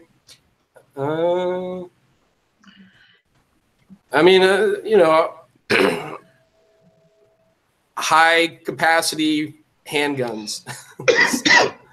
Oh, like Cable, yes. There you go. Yeah. That would be cool. The BFGs. I wish I could draw like guns. They're hard, but practice makes perfect. Yeah, they're just shapes. They're just shapes. Actually, they really are. If you think about it, you're connecting a bunch of geometric squares and. But they gotta look like guns. I know. It's reference research, which is what certain people out there don't do. I don't say names, but John, I'll ask you one more question from Braylon. It's from Twitter. What do you think about what Marvel has to do to fix the X-Men comics? Fix on making one solid book or switch up the rooster? You're making it like 3 or 4 books, or just have like just one main book. I think all across the line it needs to be simplified. I think Avengers need to be Avengers and X-Men need to be X-Men. You know, I think just the poison in the well is the SJW influence, because it doesn't matter what book you put out when they all get castrated. When you can't put a white person in dreadlocks, what's going to be acceptable next year? Can I say something? Yes. I have found DC with their Rebirth, and it's very linear, like their comics. And you know, I just started reading, so it's very easy to get into DC. And when I look at Marvel comics, I get confused. Definitely. Okay. Where do I start? Yeah, that's how I feel. Like I don't know like where to begin. Wait, so, you can't say that because they'll reset the world again. Okay. Oh God. Okay. I have a good comment and such about comics. Let's see, where is he? Alexis said something about Storm and Black Panther. They should be together. And he made a good point that their kid could be trained at the mansion, so that'd be a nice little generational thing. Thundercat. Yeah, I don't see why they've hesitated in aging the characters and bringing in the next generation of heroes naturally over 5-6 years. I think that's what they're doing at DC now, because everybody's like, everybody gets a baby, everybody's getting married, it's gonna be awesome. And like, Tom King is pretty much like. Can you imagine the daycare? Oh my God, do you know how cute that would be? Like superhero daycare. Oh my gosh, daycare. If Marvel had sense, they should do it. Shut up, I want all the babies, you guys. Like, I'm already mad enough that they made Renew Your Vows go 8 years into the future. I'm like, no, I liked her 8 years old, okay? I liked her. We like kids, so see, that's why I say we should have, like, the grade school stuff. Yeah, we could add Avengers Junior, okay? Avengers Daycare. Avengers Junior would have been adorable. With, like, yes, that would. The power pack. But no teen. Yeah, there.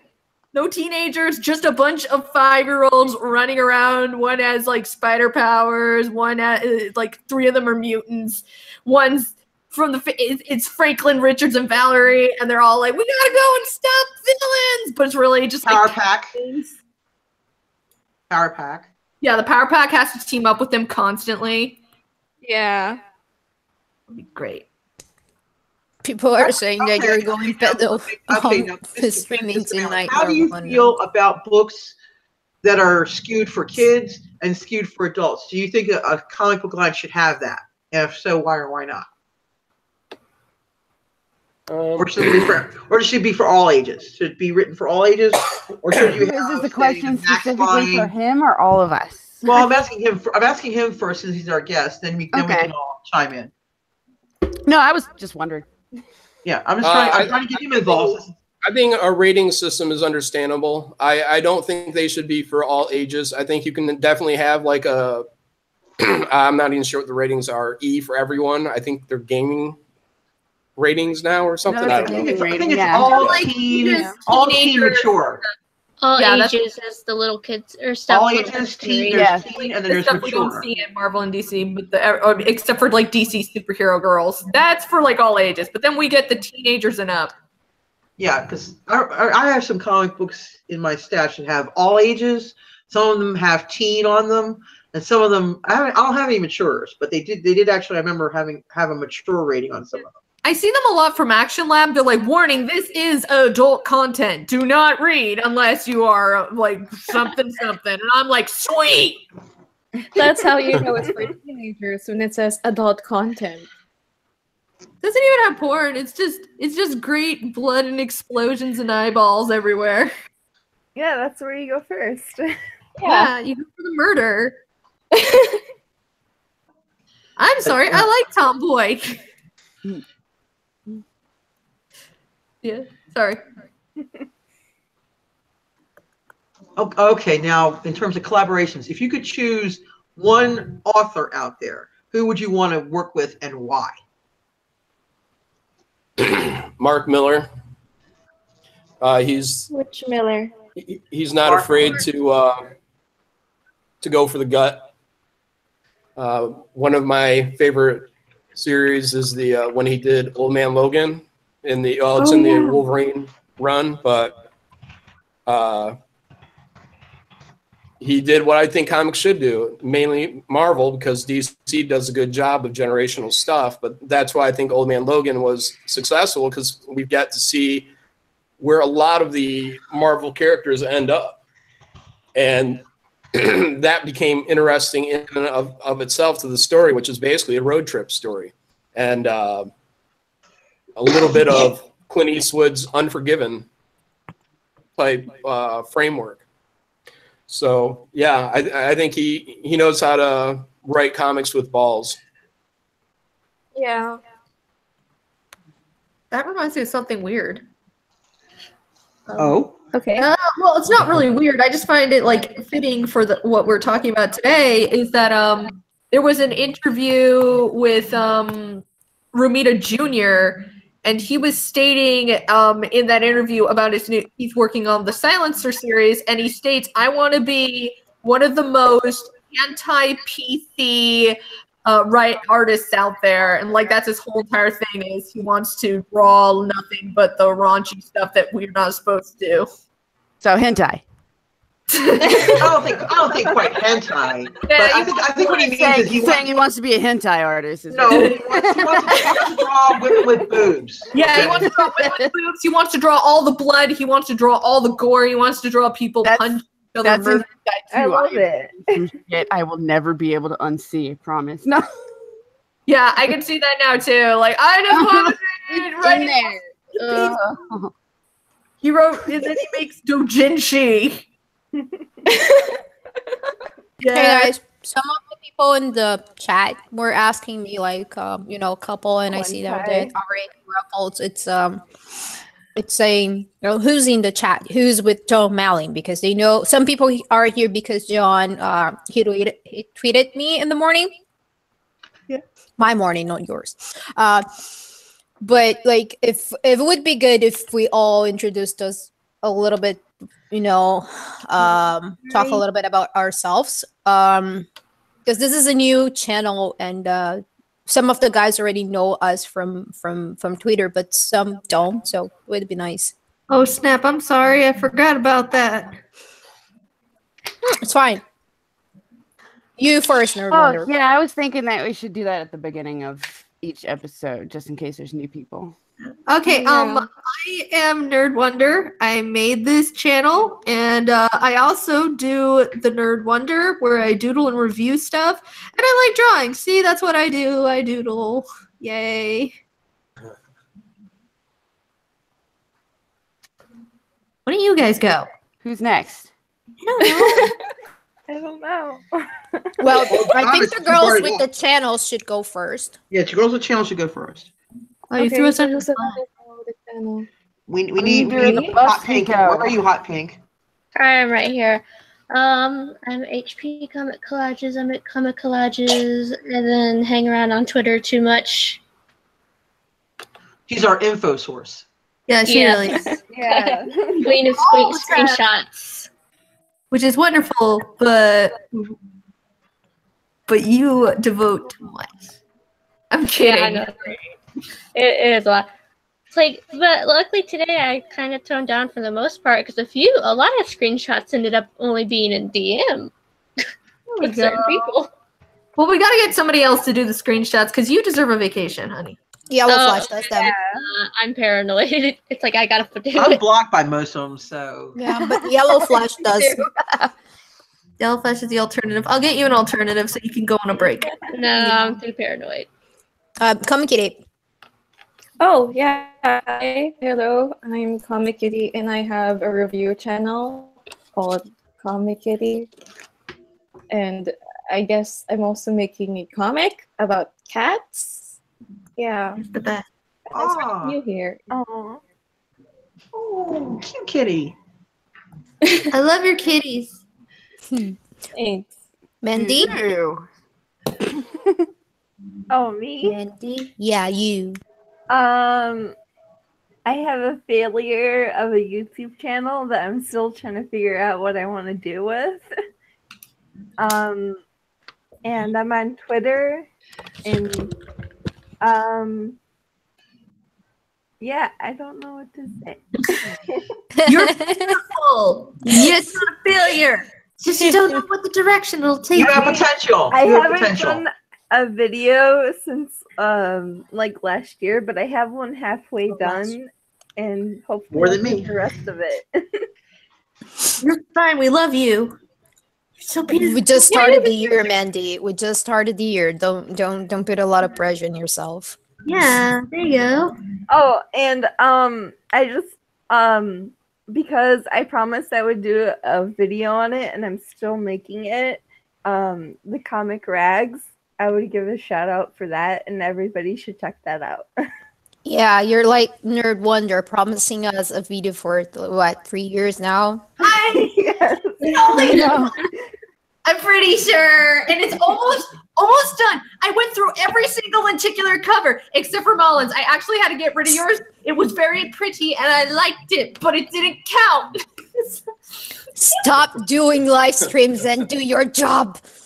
Hey, we have to do it every week, okay? This is important. This is a schedule, and all the men like it, because then they have a chance to be on, and they're like, oh my God, can I be on it? Can you? Hours. And I'm like, no. You're like in 5 places at the same time. We end up this one, and then you go to another streaming, and then you jump to another. I like friends, okay? I like having friends. I like being loved. You know? I need validation. Okay, guys. And Piper's next. I love you guys. And I am here too. Yay, Piper. Oh, I'm Piper. I have a channel. It's not very interesting right now. Right now, it's live streams of, I guess, whatever I consider to be my adventures. She unwrapping dildos. Yep. No, I learned not to get in trouble with YouTube anymore, or I can't play on it. But so sometimes there's doodle streams, and sometimes it's Cards Against Humanity, and anybody can come play whenever I randomly do it. Other than that, I'm usually yelling at. Well, I guess I can't be yelling at them, but fighting with people on Twitter. And I'll have a website soon that will have more information about the comic that I'm working on. Oh, nice. Yeah, it'll probably be finished in about 10 or so years, I'm sure. There's more Nerd Wonders video. Wow. Exactly. I know you want it. It'll be We all out for do your it. great grandkids. Oh my God. A couple of days ago, I was like on my phone, oh my God, Nerd Wonder has a video. And I was like, yeah, it's another one about Spider-Man. It's not even TikTok. There. I swear it's almost done. Okay, so I'll introduce myself, and then Mariana goes last. I'm Donna Troy. I'm Denise CP87 on Twitter. I am a comic book fan that's been hanging around on Twitter and then find out all these channels. I found out throughout some friends in a forum. a comic book forum that I don't hang out around anymore because they are filled with SJWs and you know, soy boys that I want to kill. You just want to SJW there. Yeah, it's like so many. Oh boy. And they're fat, so it's probably a lot of soy. Like, they have teeth bigger than mine. I should invite you to the spider vines where we kicked them all out and we had to fight a long battle and we scared away Dan Slott. Well, they're like, you know, oh, shut up, you don't read comics anymore. Like, I said once that I wasn't reading comics because I was trying to save money, shithead. You're fat, shithead. There you go. Because you're fat. I was like, yeah. They like, lit her fuse. So mean. I love it. Okay. And I'm Maranya or Anya. Anya's easier to say. I'm only on Twitter, and that's on Maranya Valkonen. And I'm an artist and a fan of comic books for longer than most of these people who are doing comics now have been alive. So, but I love the good old stuff. I love when it's good. I love the good new stuff. That's me. She's the Well, great. we're glad to have you. Yeah, that's us, and we are around here most of you know, the weeks. We are trying to make it a weekly now. We're trying to combat. We're trying to combat the He-Man Women Haters Club. Yeah. We're gonna be our ultimate rivals, and I vote one day we will have a He-Man Women Haters Club versus the Harem stream. No, that'd be awesome. They made that after we started making ours, so they copied off of us. Yeah, they copied off us, so we had to battle them off of there, being like, hey, except we are different, we're cooler because we bring in the opposite gender on our show. That's why it's We'll get some swords made by Jon Malin. We're not sexist. 'Cause we got both. We'll get Rob Liefeld to give his seal of approval to us. I don't know how. Hey, John, can you get Rob Liefeld to join us in a streaming? That would be nice. I couldn't make any promises. I don't think he's really into doing things like this. So I mean, he's got a lot going on. We love him. But I do know from according to stuff I hear that he's a really nice guy. Is that true? Yeah. Yeah.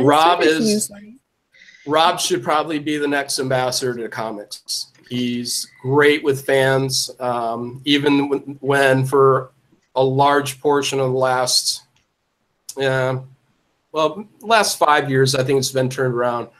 But he's had to deal with a lot of negative people, a lot of negative attacks, and for the most part, he comes out looking like a professional and dealing with the situations as best as he can. I think he should be Stan Lee's replacement. Really, He's very humble. Marvel. Yeah. And I also hear. I also heard that he's been growing in. Sorry, I stopped. I hear he actually has practiced his artwork, and he's made some breathtaking work from current day. I think some of his best work is the last X-Force that he did.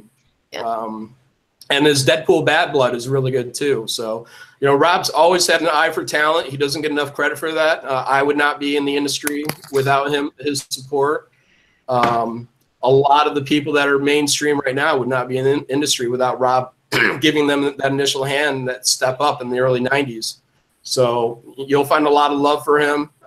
He can, you know, there's good and bad that goes with him. So you'll find someone that's going to have something negative to say. Yeah, he got a lot of flack for some of his art. I need to go see whatever her name is, Miss Milkshake, whatever her name is, Miss Pandemonium. Heather. Look, she was trying to defend him, but she did it. She said it in a way that was like barely giving him credit for being a storyteller. And she is for like a lot of people, Rob. Yeah, for a lot of people, Rob is Jack Kirby of my generation when I was a kid. So to just barely give him credit for being a storyteller when he was responsible for plotting and doing the layouts, and I believe most of the time he's done work, he's drawn the book from front to back, and then someone comes in and scripts it. So to act all try and diminish him as a storyteller is ridiculous. It's like saying Jack Kirby is even a storyteller. Like, he's not even a storyteller. He is a storyteller. He's one of the greatest. And Rob needs to start getting credit. And when you look at the shape of the industry to where an assistant editor can just soft-handedly insult a comic book legend. She doesn't even know how to edit a book. No, she took over my Renew Your Vows, and I already saw so many problems, and I'm like, damn you! Oh god. She's not even capable of doing her job. Like, she got the job at Marvel doing an anthology that, you know, I've seen the guys on YouTube reviewing it, and it's like just such a poor job. No, she got the job because she has boobs. That is why, and she's hotter than some of them. I won't say that. Work But girlfriend. I'm sorry. I'm mad. I'm sorry. I apologize. It wasn't because of that. She apparently has some resources. But what I've noticed is as well is even though she's an editor, I've noticed on the bottom of a lot of her books it says like this higher editor or editor surveillance guy on there, and I'm like, are you kidding me? You have a babysitter? No, you're still an assistant editor. That means they're just making a fake name. fake title? What you mean? It's just they just upped your title, but it's really a lie. You're not getting paid anymore. It's just what was that thing in Futurama where they're like, you're a transport or whatever. They go, it's still whatever. Oh, you're still a delivery. That means you're a delivery boy. Yeah. Yes. It's like it's just a nicer word to make him feel better and stuff. And I was like, yeah, that's what they did. They're tricking you. They're not going to pay you anymore. They made you think that you're getting a higher up, but they don't trust you at all. I'm sorry. I didn't mean to be mean to you, but after I heard that Liefeld thing, I got really angry. I apologize. Yeah, it's like respect your elders. I understand. Respect those who came before you. Well, Who paved the way for you. and respect them for the fact that their creations have helped fund that company for 30 years Or more. He was It's like a millennium thing. It's a millennium thing, not respecting people that came before you because they have different opinions than you have, just because. It's like, I was watching this video today. Oh, I think it was about Riri Williams, and she. It was the first in comics reviewing Iron Man's book. I think it's Iron Heart or something like that. And Riri being this millennium, like very arrogant. It's like I'm the best. She is just, the portrait of the millennium generation that has to be right at any cost. Yeah, that's what all of them are. Fuck. I wanted to say something. I was watching a video today earlier about, it's something that John came up with before, but it was about video games and like the guy that like worked on the Atari and stuff. And like they denied him like an award for him to be like for being a pioneer because he tried to get some girls in a hot tub or something. And what? Did they have to dig that up, or it's was it 12 minutes? Well, most of the creators that worked there, like the females that they've interviewed and stuff, said it was a different time. Nobody's offended except for this person trying to run for governor.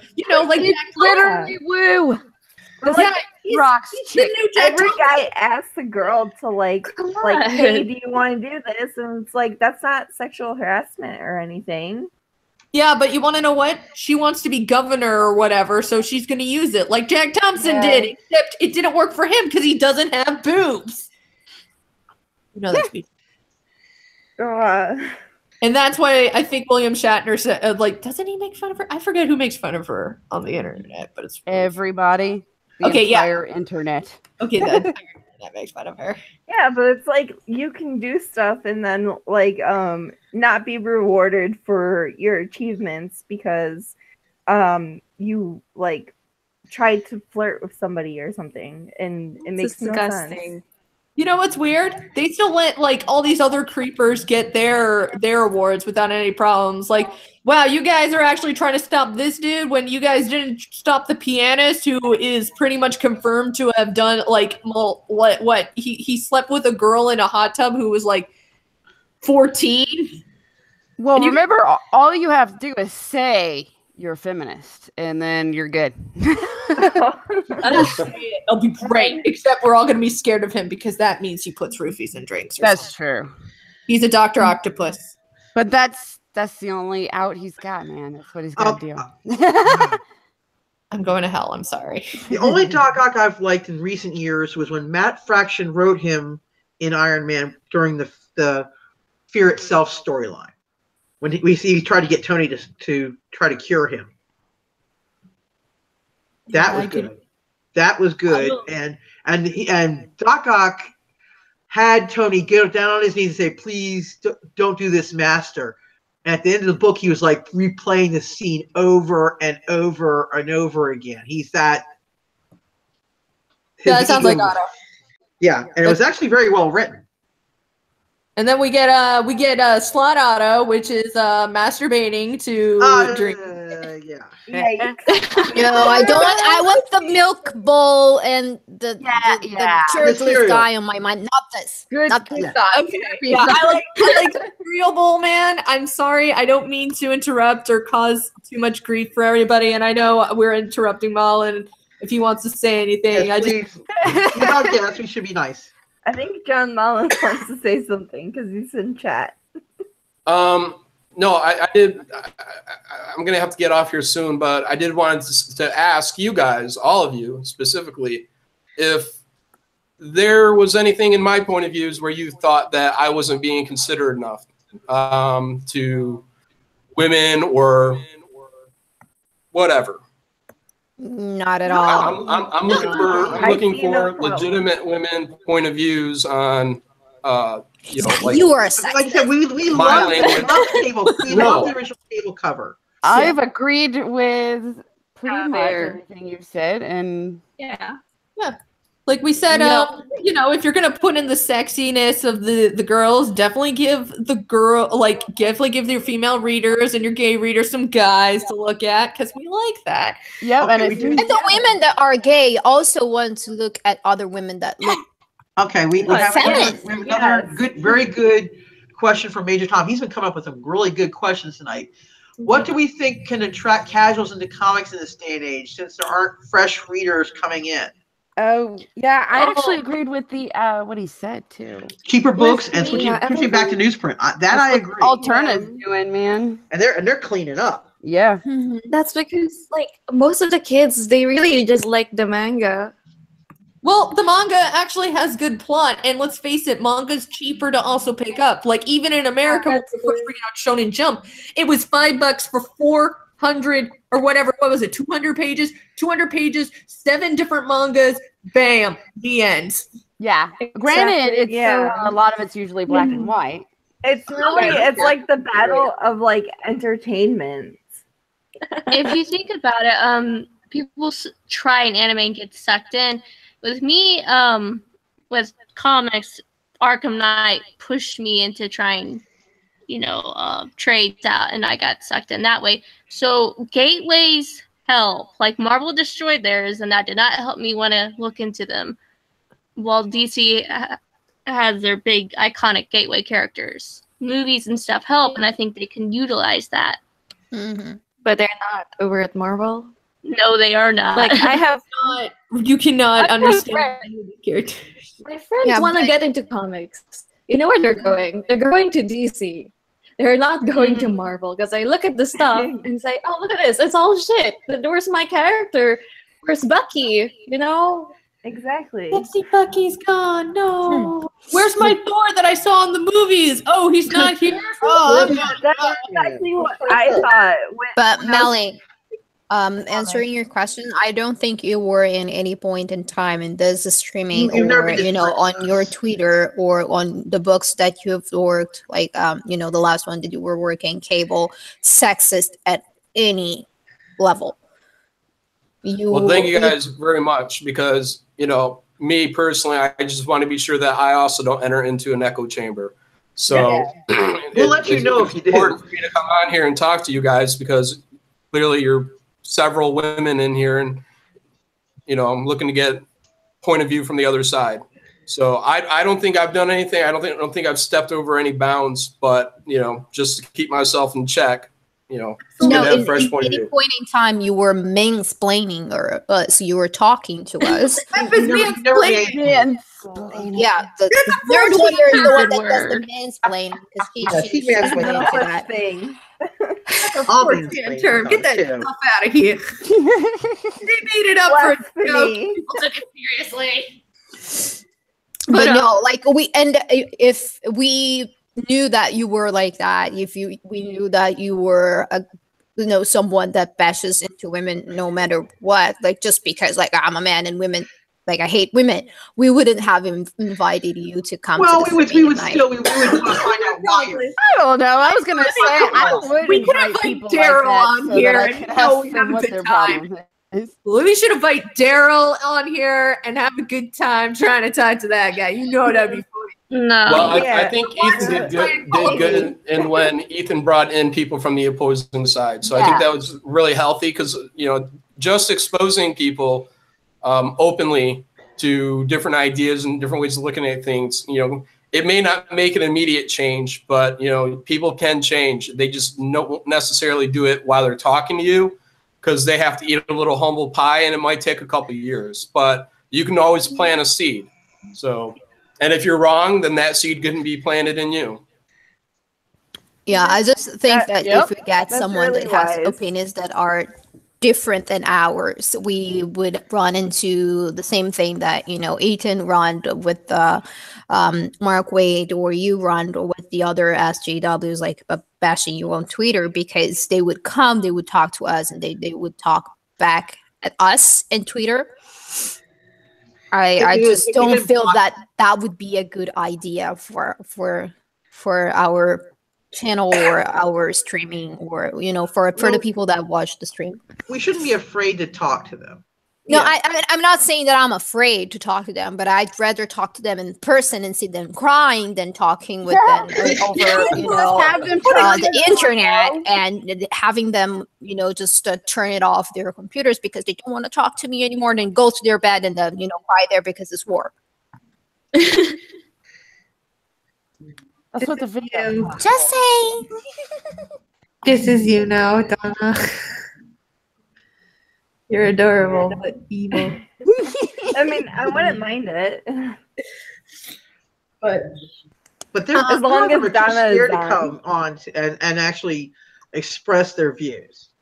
Yeah, I don't mind them coming on. Like, heck, I wouldn't, but like, I think we could all sit down, and if Heather Antos wanted in, we'd let her on. But we are going to go in and test reviews. Can I make her cry? She is kind of hooted with Susan. No, crossed her out. We won't put Susan in because she's crazy. No, I'm saying she's schemed with her. All right. Yeah. Well, You haven't seen me, like, I have this, like, I would be in camera, and I would be like, you see my face? This is my face talking to you, and I don't blink. Oh no. I'll put her on. That'll be great. But yeah, there's like stuff that we can definitely work on. But I'm so glad that Melanie here wants to go and talk to us to actually find out what a female reader would like. And all I can think of that any negative is that we're totally fine with boobies, but I feel like her shirt looked like it was gonna come off. And I was like, shoulders, upper shoulders. I'm like, put some sexiness, but we gotta make it also useful. But we don't exist according to that market. Yeah, No, we we don't. don't. Yeah. Or Yeah. we're victims. We're That's how I feel. Well, if more people pay Nurse Gollum. to these streams, Nurse they would Gollum. realize that, geez, women comic readers are perverts. Yeah. They just be like, screw it. You can do whatever. Comic readers, it's most female nerds, because if you notice, there's a large abundance of artists in the video game industry that are like real video game artists that are female. They usually like to draw the tits huge. Yeah. Bayonetta. I mean, the artist for Bayonetta is a woman, and she fought to give her the sexiest poses. And then the creator, there was an artist for Super Smash Brothers for Samus, and fought forever. They're like, I want Samus in a bikini, and like, this, right? Didn't the creator of Bayonetta say that she created a woman that she wishes that she could be, like that she would idolize? Also, the artist for Xenoblade, after they said it's sexist towards women, is revealed to be a woman, and she actually drew hentai. Yeah. Oh, I love that. So as Malin is sick and he needs to take his medicine and go to bed, and chicken noodle soup and fluids. Yeah, and and if you can take it, NyQuil will help you get over that. I got NyQuil and Dayquil. Should we wrap this up, or should we keep going without him? Yeah. Well, thank you very much, ladies, for having me on here. I do appreciate it. And you're welcome back anytime. Okay. It was fun. All right. Thank you. Take care. Bye. You Take care. too. Bye-bye. Bye. Bye. Now, what we can do is, if we want to end it with we can just like start up a streamy with one of like HP if you want to do your own super chat, because I know you get paid for that. Or we could just do a regular chat here, just because this is an episode, and I feel like well, maybe we should wrap this up and then start a new one, so people that are listening don't get confused. Absolutely. Yeah, start part 2. Yeah, part 2 with non-Jon Malin. Doesn't whining about everything just else. the women. And look, I Yeah. drew done. Well, let's do that. Let's do that. Guys, thank you very much for joining us tonight. Make sure you subscribe to the channel. Make sure you like and share with your friends that weren't here today to be talking to us. Next streaming, before I will be tweeting who's the next person who will be joining us. And also, if you guys want to ask questions, you have the whole day to hit me on Twitter. Again, it's at Denise C as in Charlie, P as in Peter, 87. Just send me your questions and I'll be asking our guest. And if you want to come on, just DM one of us. Just DM one of us, or tweet and say, hey, I want to be on the next stream, and we can always take a vote. Yeah. Heck yeah. We actually do that a lot. We usually pick out people that on the Twitter, when I'm like, who's gonna be our mystery guest? They usually and they go, me. Everyone. We pick everybody that has said me, and then we just go do a voting. Yeah. We're like, all right, who's hotter? So again, I'm Denise. CP, C as in Charlie, P as in Peter, 87 on Twitter. And the girls, if you want, just say your Twitter name. Maybe someone is not following you, and the followers are always welcome. A couple new followers, which is cool. Yeah, after this chat, I think I've gotten a couple. I'm assuming that they came from. I'm trying to start doing that is just a coincidence. But this is one of the largest watches we have. We have 41 people in the. We had 50. We had 50 at one time. I was looking. Yeah, we got up really high too. It's kind of cool. Yay! 30. Pretty exciting. Cool. I'm at Fizz Giggity, but I just spelled it in the chat because that is way easier than asking me to spell it out loud. Yeah. All right, guys. Thank you very much. And Nerd Wonder, you're the host. You end it. All right. We'll see you in a bit, guys. Take care. Take care. Bye. Peace out. Bye.